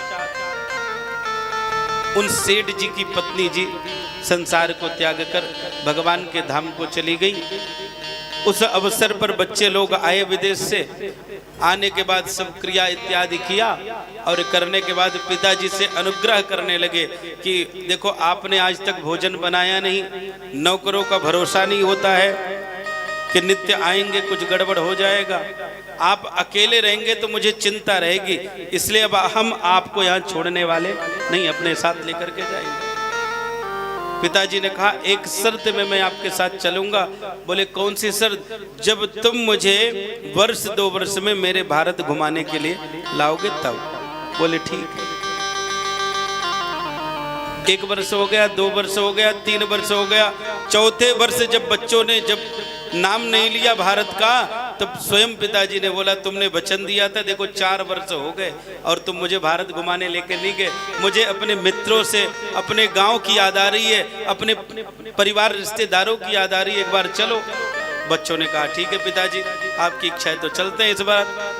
4 वर्ष बाद सेठ जी विदेश से अपने गांव आए। तब तक गांव बदल चुका था। प्रेम से बोलो राधे राधे। अभी मैं 2 वर्ष पहले ही आया था नैमिषारण्य, 1.5 वर्ष 2 वर्ष पहले आया था। तब ये नैमिषारण्य अलग था। 2 वर्ष बाद आया तो मैं भी रात में भ्रमित हो रहा था कि ये है बाला है कि वो बाला है। तो 2 वर्ष में बदल जाता है। अभी तो 4 वर्ष हो गए। भाई जो 8 वर्ष पहले नागपुर आया होगा तो नागपुर के होलिया पहचान पाएगा क्या? जो 4 वर्ष पहले वृंदावन आया था 8 वर्ष पहले, आज वृंदावन की होलिया पहचान पाएगा? क्योंकि हर वर्ष में चेंजिंग होते जाता है, परिस्थितियां बदलते जाती है। अब 4 वर्ष बाद जब सेठ जी विदेश से आए तो इनका एक नियम था कि प्रातः काल ये मॉर्निंग वॉक घूमने के लिए जाते। आज भी जब गए तो जिस मार्ग से पहले जाते थे आज भी उसी मार्ग से गए। और जब उस मार्ग से गए महाराज तो उस मार्ग के रास्ते में कुछ वनवासी लोगों ने अपना घर बना लिया था। और जैसे वहां पहुंचे तो उस गांव के पास एक छोटा सा वट का वृक्ष था, उसमें एक तोता मिट्ठू बैठा था। जैसे सेठ जी पहुंचे तो इसने चिल्लाने लगा, मारो लूटो कूटो अच्छा सेठ आया। वो तोता चिल्लाने लगा, मारो कूटो लूटो सेठ आया, लूट लो, मालदार पार्टी है। जब तोता ने चिल्लाया तो सारे वो कोल भील उठे और उठ करके सेठ जी को दो चार लठ मारी और जो चैन अंगूठी घड़ी पहने थे सब छीन लिया। सेठ जी की दूसरे दिन की फ्लाइट थी, चले गए। थोड़ा तकलीफ तो हुई। फिर 2-4 साल बाद सेठ जी आए। अब आदत थी घूमने की तो छोड़ तो सकते नहीं। जब जैसे उस रास्ते में निकलने लगे याद आया 4 साल पहले बहुत पिटाई हुई थी, लुट भी गया था। इस मार्ग में नहीं जाना, लुटेरे रहते, इसलिए आज इस बार इस वाले मार्ग में जाएंगे। तो अपोजिट वाले मार्ग में जब जाने लगे, कुछ दूर पहुंचे महाराज, तो वहां पर संतों का आश्रम था। वहां पर भी एक पीपल का पेड़ था, पीपल का वृक्ष था, उसमें भी एक तोता बैठा था। जैसे ही इन सेठ जी को देखा तो तोता बड़ी मीठी वाणी में कहता है, स्वागतम सुस्वागतम, स्वागतम भो महाभागा। हे महाभाग, हे भक्तराज, आप आज इस पावन पवित्र आश्रम की भूमि में आए हैं, आपका अहोभाग्य, आपका बहुत बहुत स्वागत है। आप आए हैं तो अभी जाना मत, क्योंकि थोड़ी देर में ही हमारे गुरुदेव भगवान का सत्संग होगा। सो आप सत्संग में बैठना, सुंदर प्रसादी वितरण होगी, प्रसादी लेना, फिर घर को जाना। ये सेठ जी सुन करके आश्चर्य पड़ गए कि 4 साल पहले वो एक तोता था जो मुझे मरवा दिया था, कितनी कर्कश वाणी थी उसकी, और 4 साल बाद ये एक तोता है, कितनी मीठी वाणी है। ओहो, इतने में संतों की टोली आई। संतों से प्रश्न किया, भैया 4 साल बाद मेरे साथ ऐसा हुआ था। तोता ने कहा, गुरुदेव अगर आपको बुरा न लगे तो इस प्रश्न का उत्तर मैं दे दूं।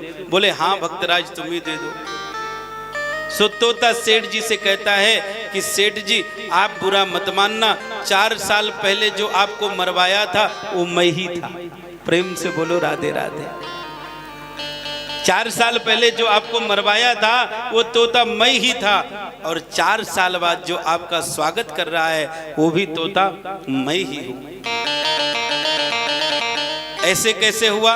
उसने अपनी आप बीती बताई। बोले महाराज, मेरा जन्म ही उन कोल भीलों की बस्ती में हुआ, और मैं नित्य वही सुनता था। जब कोई जाता था तो चिल्लाते थे, मारो लूटो कूटो सेठ आया, तो मैं भी वही सीख गया। उस दिन आप भी योगा योगा आ गए, मैंने भी यही चिल्लाया, उन कोल भीलों ने तुमको मार दिया, तुमको लूट लिया।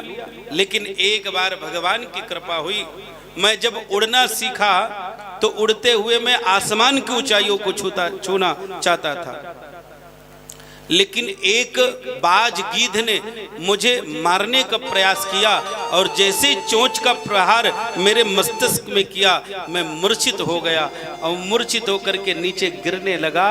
तो महाराज उसी मार्ग से संतों की टोली जा रही थी, शोभा यात्रा। शोभा यात्रा में एक बड़ी टोकनी, उस टोकनी में फूल, और फूल के बीचों बीच ठाकुर जी। सो मैं भी मूर्छित अवस्था में उसी पुष्प की टोकरी में ठाकुर जी के किनारे आकर के गिर गया। संतों ने देखा, मुझे मलहम लगाई, मेरी प्राण रक्षा की, और ला करके अपने आश्रम में मुझे जीवित कर दिया। सो मैं इन 4 वर्ष से यही हूँ, और जो सुनता हूँ वही मैंने सीखा है, और जो सीखा है वही मैंने आपके सामने बोला है। वहां सुनता था मारो लूटो कूटो, यहाँ सीखा हूँ स्वागतम सुस्वागतम, स्वागतम भो महाभागा। इसलिए मैंने आपका संस्कृत श्लोक से स्वागत किया।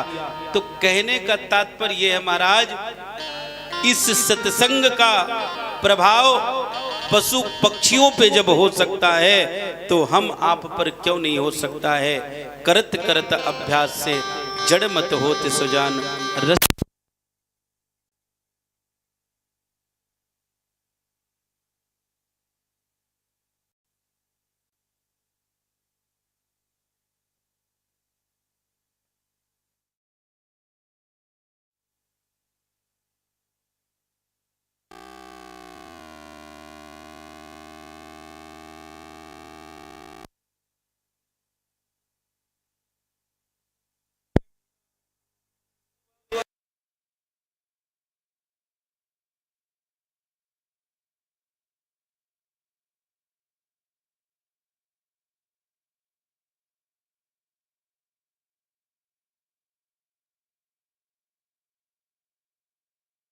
जय। हो। इसलिए सत्संग सदैव अच्छे व्यक्ति का करना चाहिए।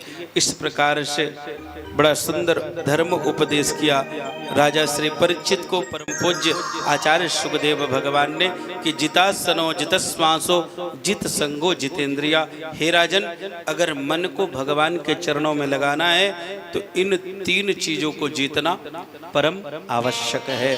प्रेम से बोलो राधे राधे। इसके बाद राजा से परीक्षित कहते, ये बताइए भगवान, आपने बड़ी उत्तम बात कही कि किस प्रकार भगवान में अपने मन को लगाना चाहिए, लेकिन मेरे समझ में एक बात नहीं आई कि भगवान ने इतनी सुंदर सृष्टि कैसे बनाई। भगवान ये जो हम लोग क्या करते हैं, कई बार किसी व्यक्ति को देखे, कोई बहुत गुणवान है, कोई बड़ा स्वरूपवान है, कोई सौंदर्यवान है या सुंदर बाग बगीचे झरने, तो हम मोहित होने लग जाते हैं। और कोई पागल व्यक्ति को देख ले, अवगुणी व्यक्ति को देख ले, तो हमको उससे घृणा होने लग जाती है। राजा श्री परीक्षित से सुखदेव भगवान कहते हैं, ना किसी के गुण में आप मोहित हो और ना ही किसी के अवगुण से आप घृणा करो, क्योंकि दोनों ही कष्ट के कारण होते हैं, दोनों ही बंधन के कारण होते हैं, दोनों ही पाप के कारण होते हैं। अगर आपको कोई सुंदर व्यक्ति दिख जावे तो विचार करिए, जब ये इतना सुंदर है तो जिसने इसको बनाया होगा वो कितना सुंदर। नाम तेरा तारणहारा, जाने कब दर्शन होगा। नाम तेरा तारणहारा, जाने कब दर्शन होगा। जिसकी रचना इतनी सुंदर, वो कितना सुंदर होगा, वो कितना सुंदर होगा। नाम है तेरा तारणहारा, कब तेरा दर्शन होगा। जिनकी प्रतिमा इतनी सुंदर, वो कितना सुंदर होगा, वो कितना सुंदर होगा।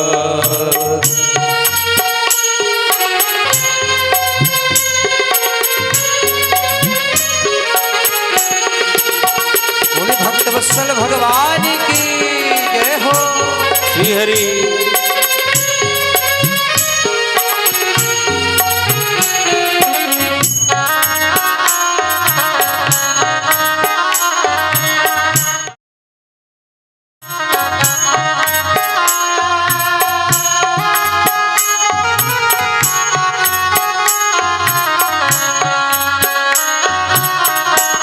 तालियों की सेवा देते हुए तुमने तारे लाखों प्राणी, ये संतों की बाणी है। तुमने तारे लाखों प्राणी, ये संतों की बाणी है। तेरे छवि पर ओ मेरे भगवान, ये दुनिया दीवानी है, ये दुनिया दीवानी है। भाव से तेरी पूजा रचाओ, भाव से तेरी पूजा रचाओ। जीवन में मंगल होगा, जिसकी रचना इतनी सुंदर, वो कितना सुंदर होगा, वो कितना सुंदर होगा, वो कितना सुंदर होगा।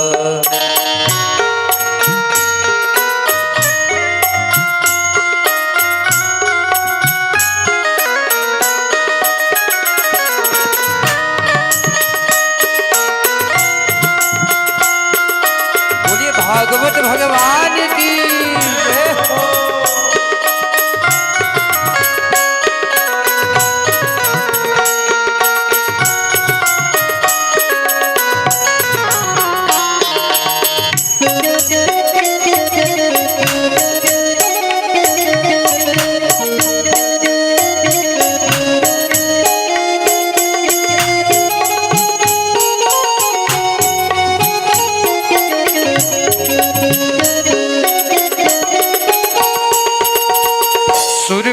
मुनिवर जिन चरण में निस दिन शीस झुकाते हैं। सुरवर मुनिवर जिन चरणों में निस दिन शीस झुकाते हैं। जो गाते हैं प्रभु की महिमा वो सब कुछ पा जाते हैं। जो गाते हैं प्रभु की महिमा वो सब कुछ पा जाते हैं। अपने कष्ट मिटाने को तेरे, अपने कष्ट मिटाने को तेरे चरणों में बंधन होगा। जिनकी प्रतिमा इतनी सुंदर वो कितना सुंदर होगा, वो कितना सुंदर होगा। नाम है तेरा तारणहारा, अब तेरा दर्शन होगा। जिसकी रचना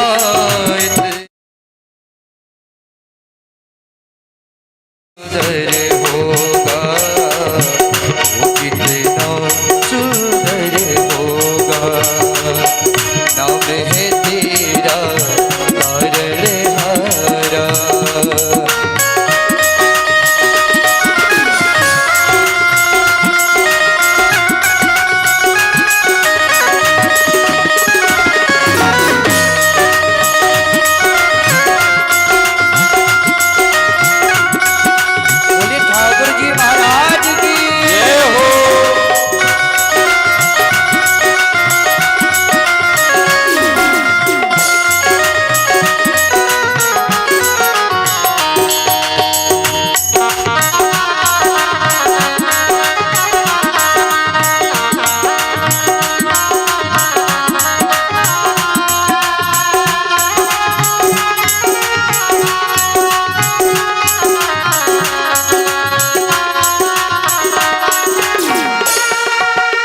मन की मुरादें लेकर स्वामी तेरे चरण में आए हैं। मन की मुरादें लेकर स्वामी तेरे चरणों में आए हैं।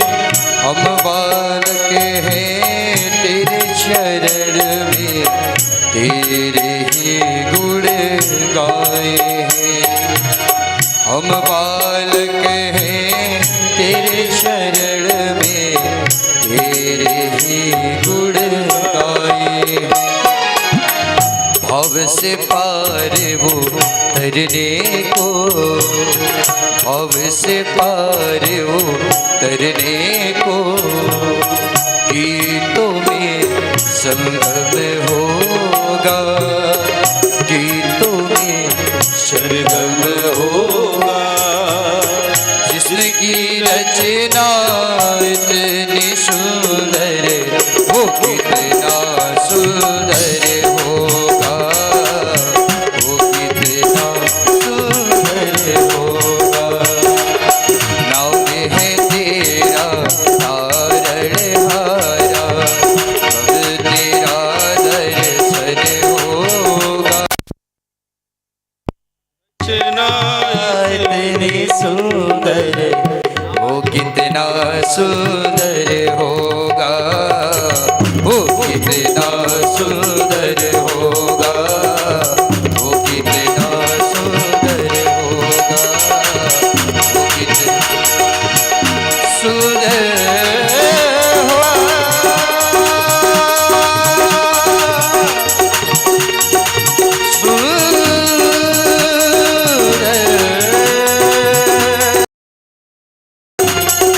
ओ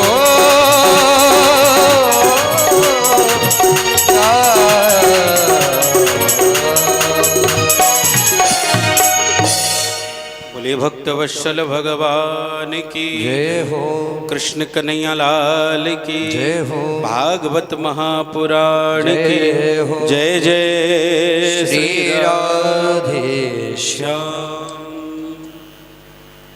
आज परम पूज्य आचार्य सुखदेव भगवान से राजा श्री परीक्षित ने प्रश्न किया, तो भगवान इतनी सुंदर सृष्टि बनाया कैसे? अगर बना भी दिया तो फिर इसको बिगाड़ता क्यों है? बोले इसी प्रकार का प्रश्न एक बार नारद जी ब्रह्मा जी से करते हैं। एक बार नारद जी ब्रह्मलोक में गए तो ब्रह्मा को कमल के पुष्प में देखा और ध्यानावस्था में देखा। तो नारद जी प्रश्न करते, प्रभु आप तो ब्रह्मा हैं, आप विधि के दाता हैं, विधाता हैं, सृष्टि को रचने वाले हैं, आप तो सर्वोपरि हैं। बोले हाँ, उसमें कोई संशय नहीं है। तो फिर आप किसका ध्यान करते हैं? अगर आप ब्रह्मा हैं, आपने ही सृष्टि को बनाया है, तो फिर आप किसका ध्यान करते हैं? तो ब्रह्मा जी कहते हैं कि इसी प्रकार का भ्रम अज्ञानियों को होता है जिस प्रकार का भ्रम तुमको है। बोले मैं तो केवल एक मैनेजर हूं, एक नियमित मात्र हूं, करने कराने वाला तो मेरा जन्मदाता कोई और ही है। बोले इसी प्रकार का भ्रम मुझे भी एक बार हो गया था। बोले इस संसार में पहले कुछ नहीं था, इस संसार में पहले कुछ नहीं था, लेकिन जो एक परम तत्व है, जो त्रिगुणातीत है, जो सत्य है, जो अपरिवर्तनीय है, वो परम सत्य ने ही एक से कई हुआ और उसका तत्व ज्ञान मुझे 4 श्लोकों में दिया। कितने? 4 श्लोकों में। अहमेवास्मेवाग्रे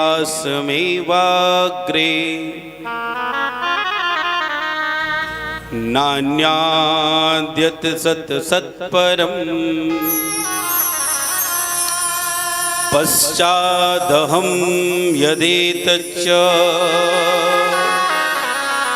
योऽवशिष्येत् सोऽस्म्यहम् ऋतेता यत् प्रतीयेत न प्रतीयेत् चात्मनि तद्विद्यादात्मनो मायं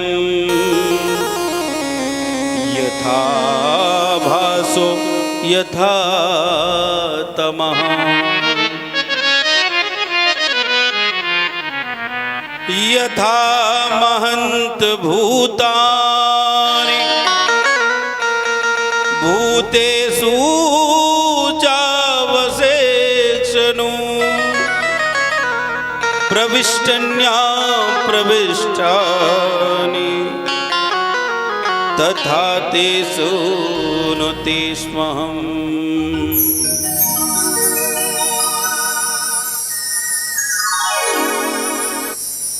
जब मुझे इस प्रकार का भ्रम हुआ कि मैं ही सृष्टि का रचयिता हूं, मैं ही इस संसार में सर्वप्रथम आया, तब मुझे उस परम तत्व का ज्ञान हुआ। कब? जब मैंने तप किया तब।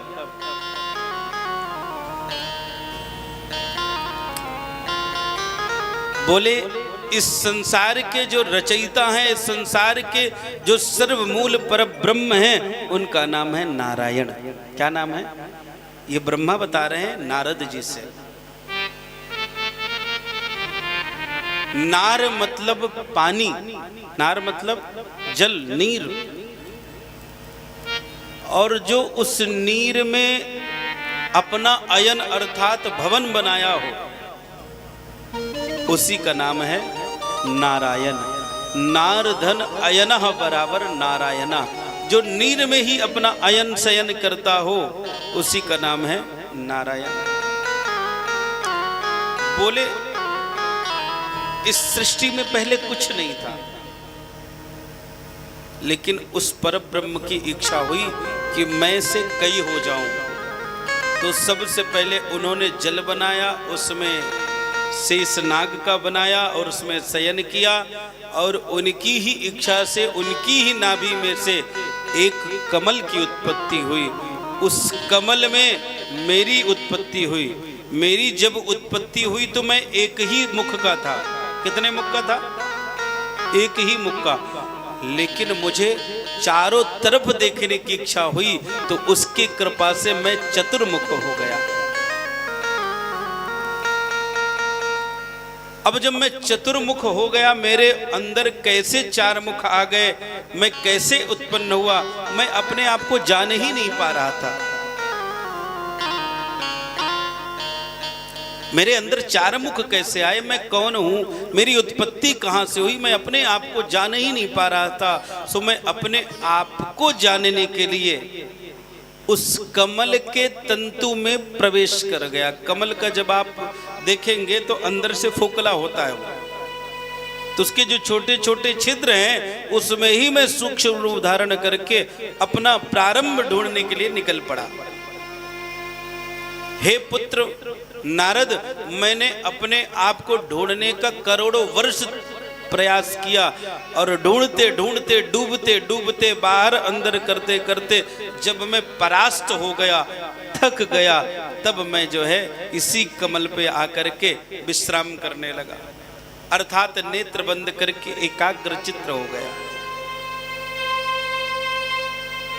जिस प्रकार ब्रह्मा को अभिमान था कि मैं ही संसार में सब कुछ करने वाला हूं, मैं ही विधाता हूं, और अपने तत्व को ढूंढने का प्रयास करने लगे अपने शक्ति के अभिमान में आकर के, उसी प्रकार हम आप भी ब्रह्मा की बनाई हुई सृष्टि के संतान हैं। हम आप लोगों को भी कई बार ये भ्रम हो जाता है कि हमारे ही रहने से हमारा घर चल रहा है। आजकल के जो थोड़े बच्चे पढ़ लेते हैं, एजुकेटेड हो जाते हैं, सांसारिक, वैसे तो आजकल की पढ़ाई को विद्वता नहीं कहा जाता है, क्योंकि जिस पढ़ाई से व्यक्ति अपने माता पिता बड़ों का, अपनी संस्कृति का सम्मान न कर सके, वो पढ़ाई पढ़ाई नहीं, वो तो केवल धन कमाने की एक विद्या है। कोई डॉक्टर बनेगा, कोई इंजीनियर बनेगा, कोई कुछ बनेगा, कोई कुछ बनेगा, ये तो केवल धन कमाने की विद्या है। इसको विद्वता नहीं कही जाती। विद्वता तो वो है जो अपने परम तत्व को जान जाए कि मानव शरीर क्यों मिला है। तो जब ये सांसारिक पढ़ाई आजकल बच्चे कर लेते हैं, तब बोलते हैं मैं कोई भगवान को नहीं मानता हूं। प्रेम से बोलो राधे राधे, थोड़ा जोर से बोल दो एक बार। और इनका ये घमंड कब तक होता है मालूम? भागवत तत्व कहता है ज्यादा से ज्यादा उम्र के 35 से 40 वर्ष तक। कितने वर्ष तक? ज्यादा से ज्यादा, क्योंकि तब तक इनको अपने ऊपर अहंकार होता है और खूब मेहनत करते हैं। और कई बार आप देखे होंगे कि ज्यादा टैलेंटेड व्यक्ति कम टैलेंटेड व्यक्ति के नीचे काम करता है। ये कब होता है मालूम? जब जा पर कृपा राम की होई। अगर आपके ऊपर ईश्वरी कृपा है, आपके 2-4-10 मार्क कम भी आ गए तो भी आप अपने पद को प्राप्त कर पाते हैं। और आपने 100 में से 100 मार्क ला लिया, ईश्वरी कृपा नहीं है तो भी आपके पास कोई काम होने वाला नहीं है। तो ज्यादा पढ़ने वाला नीचे काम करता है, कम पढ़ने वाला ऊपर की पद में काम करता है। ये कब होता है? जब ईश्वरी कृपा होती है तब। जीवन में टैलेंटेड केवल टैलेंटेड होना परमात्मा की कृपा में नहीं है। टैलेंट के साथ में भगवान की कृपा यदि हो जाए तो आप अपने आप को सत्कर्मी समझिए। तो जो बच्चे आजकल थोड़ा बहुत पढ़ लेते हैं, उम्र के 35 साल 40 साल तक अपने अभिमान में जीते हैं कि मैं तो इतना पढ़ लिया, मैं इतने मार्क ला लिया, ये कोई पूजा पाठ से कुछ नहीं होता। और जब संसार के भया बवा में पति पत्नी बच्चों को लेकर के निकलते हैं और खूब मेहनत करने के बाद उनको उस प्रकार का फल नहीं मिलता है, करते जाते 2, 4, 10 साल जब बीत जाते, तब जो घर में आपके पंडित जी आते थे, आप बोलते थे बेटा पंडित जी के पास बैठ जाओ, तब नहीं बैठते थे। बाद में वही बच्चा आपसे बिना बताए अकेले में वो पंडित जी के पास जाकर के बैठता है। आप तो 100 रुपए देख करके सब पूछ लेते हो, और फिर पंडित जी जब उसकी कुछ छोटी मोटी पूजा उपाय बता देते तब उसका काम बनने लग जाता। आप तो 100 में काम निकलते थे, वो 1000 दे करके फिर उस पे काम करता है। मतलब जो आपकी इतनी विश्वास थी, उसी अविश्वास बालक का विश्वास आपसे भी 100 गुना ज्यादा बढ़ जाता है। ब्रह्मा की बात है, ब्रह्मा को अभिमान हुआ मैं ही सब कुछ हूँ, अपने आप को खोजने की कोशिश किया, और जब ब्रह्मा अंत में थक गए तब समझ गए कि मेरे ऊपर कृपा तो वही कर सकते हैं जिन्होंने मुझे बनाया है। और जब लास्ट में अपने आप से हार मान गए, तब उसका जब ध्यान करने लगे, तब इनको उस परम तत्व का स्पर्श होने लगा, और इनको एक आवाज सुनाई दी, स्पर्शेषु यद षोडशमी कविंसा निष्कंचना नाम नृप। हे ब्रह्म, अगर तू अपने परम तत्व को, अपने आप को जानना चाहता है, तू तप कर, तप कर। जब आप काका गागा का पढ़ेंगे तो स्पर्शेषु यद षोडश 16वां शब्द आता है त, और मेक विंसा मतलब 21वां शब्द आएगा प। ब्रह्मा तू तप कर। तब ब्रह्मा ने तप किया, भगवान नारायण के दिव्य झांकी का दर्शन किए, और जब नारायण के दिव्य झांकी का दर्शन किए तब ब्रह्मा ने इनको ये 4 श्लोक प्रदान किए कि संसार में हे ब्रह्मा, जो कुछ भी तुमको प्रतीत हो रहा है वो सब मैं ही हूँ, तुम्हारे अंदर भी मैं ही हूँ, तुम हमारे पौत्र हो, मेरा पुत्र है कमल। क्या है? पूर्व समय में जब पूजा होती थी ना, तो माताएं गाय के गोबर से चौका लिपती थी, और आटे से कमल का निशान, किसका निशान? कमल का, और उसमें एक कलश रख करके संपूर्ण पूजा हो जाती थी। मतलब केवल मात्र कमल की पूजा करने से संसार के सारे देवताओं का पूजन हो जाता है। क्योंकि ब्रह्मा का भी अगर कोई जन्मदाता है तो कौन है? कमल, और कमल का जन्मदाता है भगवान नारायण। तो तुम मेरे कमल के तंतु से उत्पन्न हो, इसलिए तुम मेरे पौत्र हो, तुम सृष्टि का निर्माण करो। भगवान ने जब सृष्टि का निर्माण करने के लिए इनको विधाता कहा, ये कहते हैं प्रभु कहीं अभिमान हो गया तो? भगवान ने इनको अपनी सत्ता का ज्ञान कराया। बोले ऊंट को जब तक अभिमान होता है, जब तक वो किसी पहाड़ के नीचे नहीं आता। हे विधाता, अब मैं तुमको अपने सत्ता का ज्ञान कराता हूं। बोले मानव के शरीर में 33 करोड़ रोमे हैं। कितने? 33 करोड़। शास्त्र की गणना है। मानव 2 भुज वाला है, लेकिन जो परब्रह्म है वो चतुर्भुज है। कितने भुज है? जोर से बोलो, चतुर्भुज। और अगर आपको 33 करोड़ रोमे हैं तो भगवान परब्रह्म ईश्वर नारायण को 4 भुज है, तो 36 करोड़ रोमे हो गए। कितने?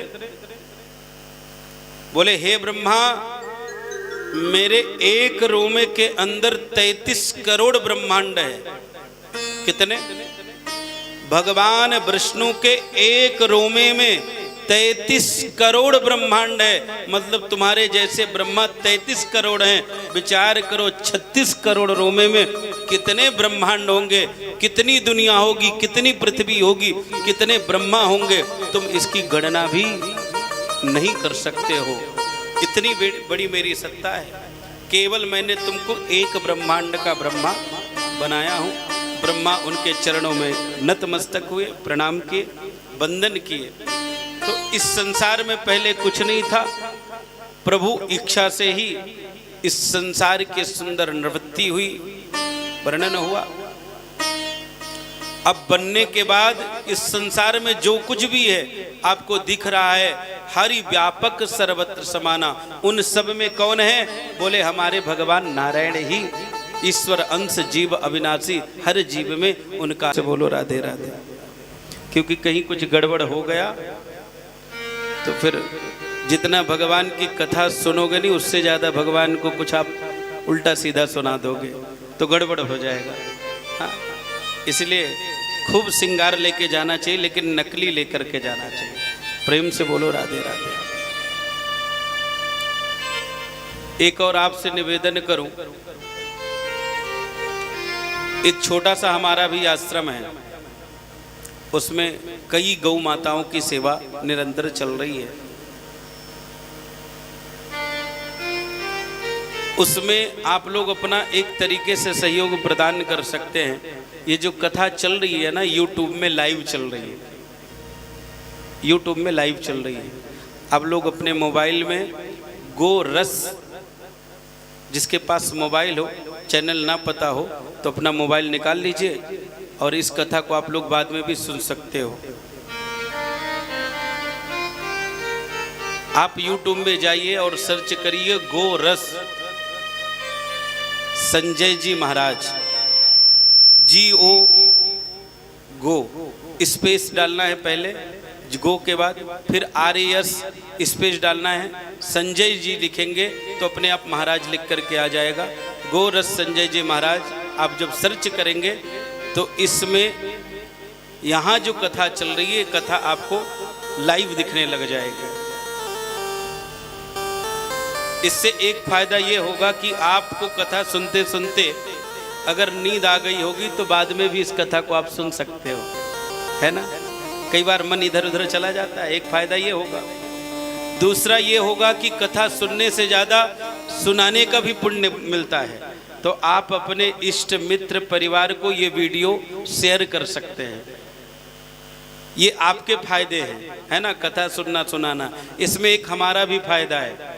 क्या फायदा है? महाराज हमारे इस चैनल में YouTube के माध्यम से कुछ धन आया हुआ है, लेकिन उसका एक टारगेट है जो अभी तक पूरा नहीं हुआ है। अगर आप लोग चाहेंगे वो टारगेट पूरा हो जाएगा तो उससे जो धन आएगा वो धन हमारे गौ सेवा में लग जाएगा। किस में लगेगा? गौ सेवा में। इसलिए इस चैनल को आप सभी लोग सब्सक्राइब भी कर लीजिए, बेल आइकन भी दबा दीजिए, और दूसरा आप अपने इष्ट मित्रों को ये शेयर भी कर दीजिए। और इससे एक फायदा और भी होगा, कभी आपको कथा कराने की इच्छा हो जाए और कथा आपको अच्छी लग जाए तो आप संपर्क भी कर सकते हैं, है ना। तो इससे आपका भी फायदा है और हमारा भी फायदा है, इसलिए जानकारी हमने आपको दे दी। और हमारे अग्रवाल साहब ने एक ग्रुप बनाया है, नैमिषारण्य ग्रुप यहाँ का। तो आप सब लोग, ताराचंद्र जी अग्रवाल है पीछे, तो उनको नंबर दीजिएगा। आप लोग भी यहाँ का, तो आप सब लोग, ताराचंद्र जी अग्रवाल है पीछे, तो उनको नंबर दीजिएगा। आप लोग भी इस ग्रुप में ऐड हो जाइए, तो नित्य की जानकारी तो बहुत अच्छा रहेगा यूट्यूब के माध्यम से। जय जी महाराज नाम है यूट्यूब में। मैं आपको कथा बता रहा था कि भगवान ने, राजा श्री परीक्षित ने प्रश्न किया कि भगवान ने इस सृष्टि का निर्माण तो किया, फिर इसका विध्वंस, इसका विनाश क्यों करते हैं? तो मैं, गोल्ड बहुत पसंद है, स्वर्ण बहुत पसंद है। आपके पास एक सोने का टुकड़ा है, प्रेम से बोलो राधे राधे। क्या है? एक सोने का टुकड़ा। एक दिन माताओं के मन में, आपके मन में एक विचार आया कि इस सोने के टुकड़े का हम आभूषण बना लें। क्या कर लें? आभूषण बना लें। आप किसी सुनार के पास जाओगे,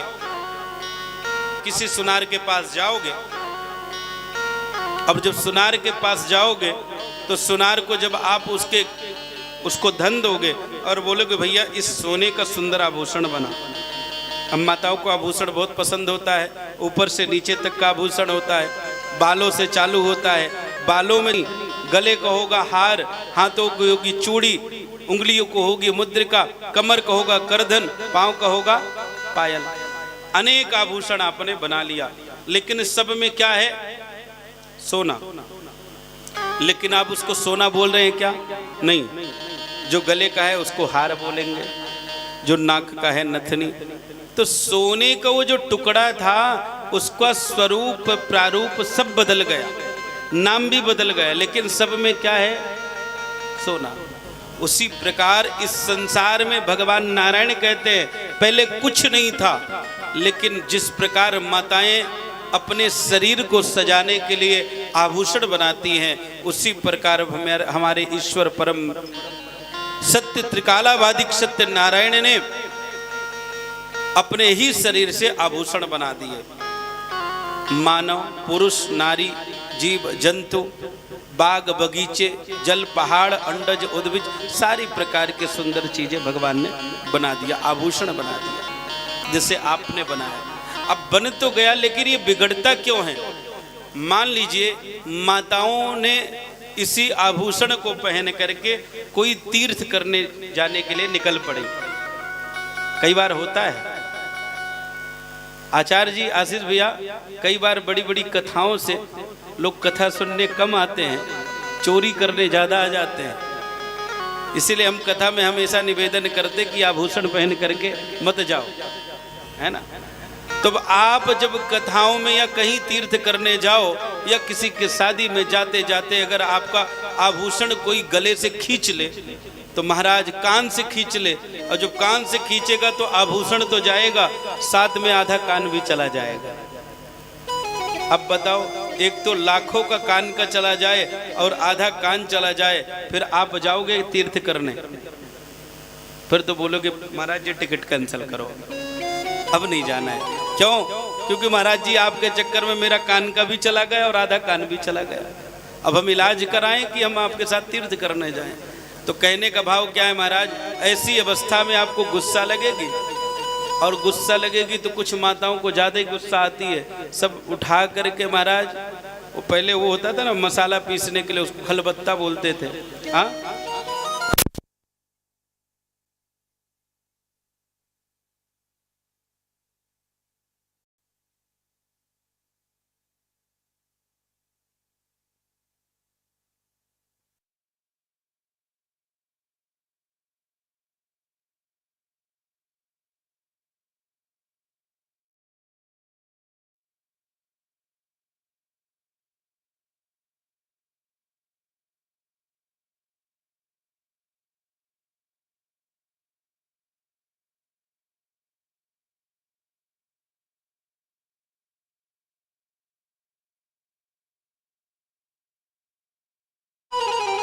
तो पहले तो आपने स्वर्ण के सुंदर उस सोने के बिस्किट से आभूषण बनाया, सजाया, लेकिन जब इसके साथ अपराध हुआ तब आपने उसको नष्ट कर दिया।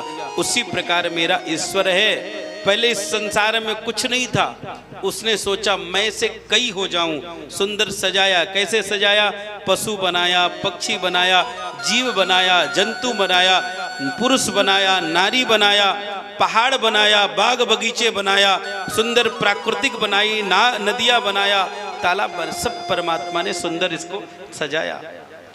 लेकिन कलयुगी मानव अपनी जिह्वा के स्वाद के लिए, अपने मन के विचलित मन के लिए और विचलित करने के लिए, जब किसी जीव को मार करके खाता है, जब उसके सुंदर प्राकृतिक को डेवलप के नाम पर करते हुए झाड़ वृक्षों पहाड़ों को काटता है, तब ये सारा कष्ट मेरे परमात्मा गोविंद को होता है।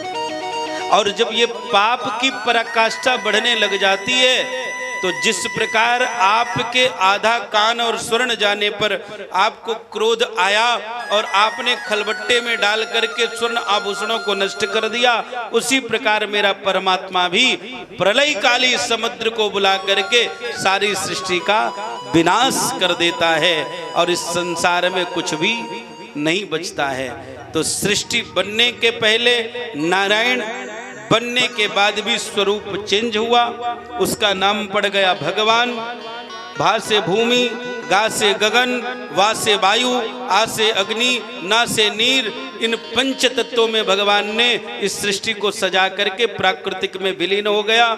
लेकिन जब इस प्राकृतिक का विनाश होता है, जीव इस पर पाप कर्म करता है, तो भगवान इन्हीं प्राकृतिक द्वारा, पंच तत्वों द्वारा इस महाराज इस सृष्टि का विनाश कर देता है। तब भी वो परम पद परमेश्वर ही रहता है।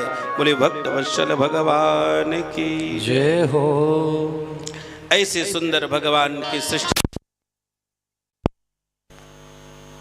बोले भक्त वत्सल भगवान की जय हो। शायद ये लाइट सोच रही है कि पंडित जी बहुत कथा सुना लिए, थोड़ा भजन सुना दो, है ना। आइए एक सुंदर भगवान का कीर्तन करते, भजन करें और कथा में प्रवेश करें।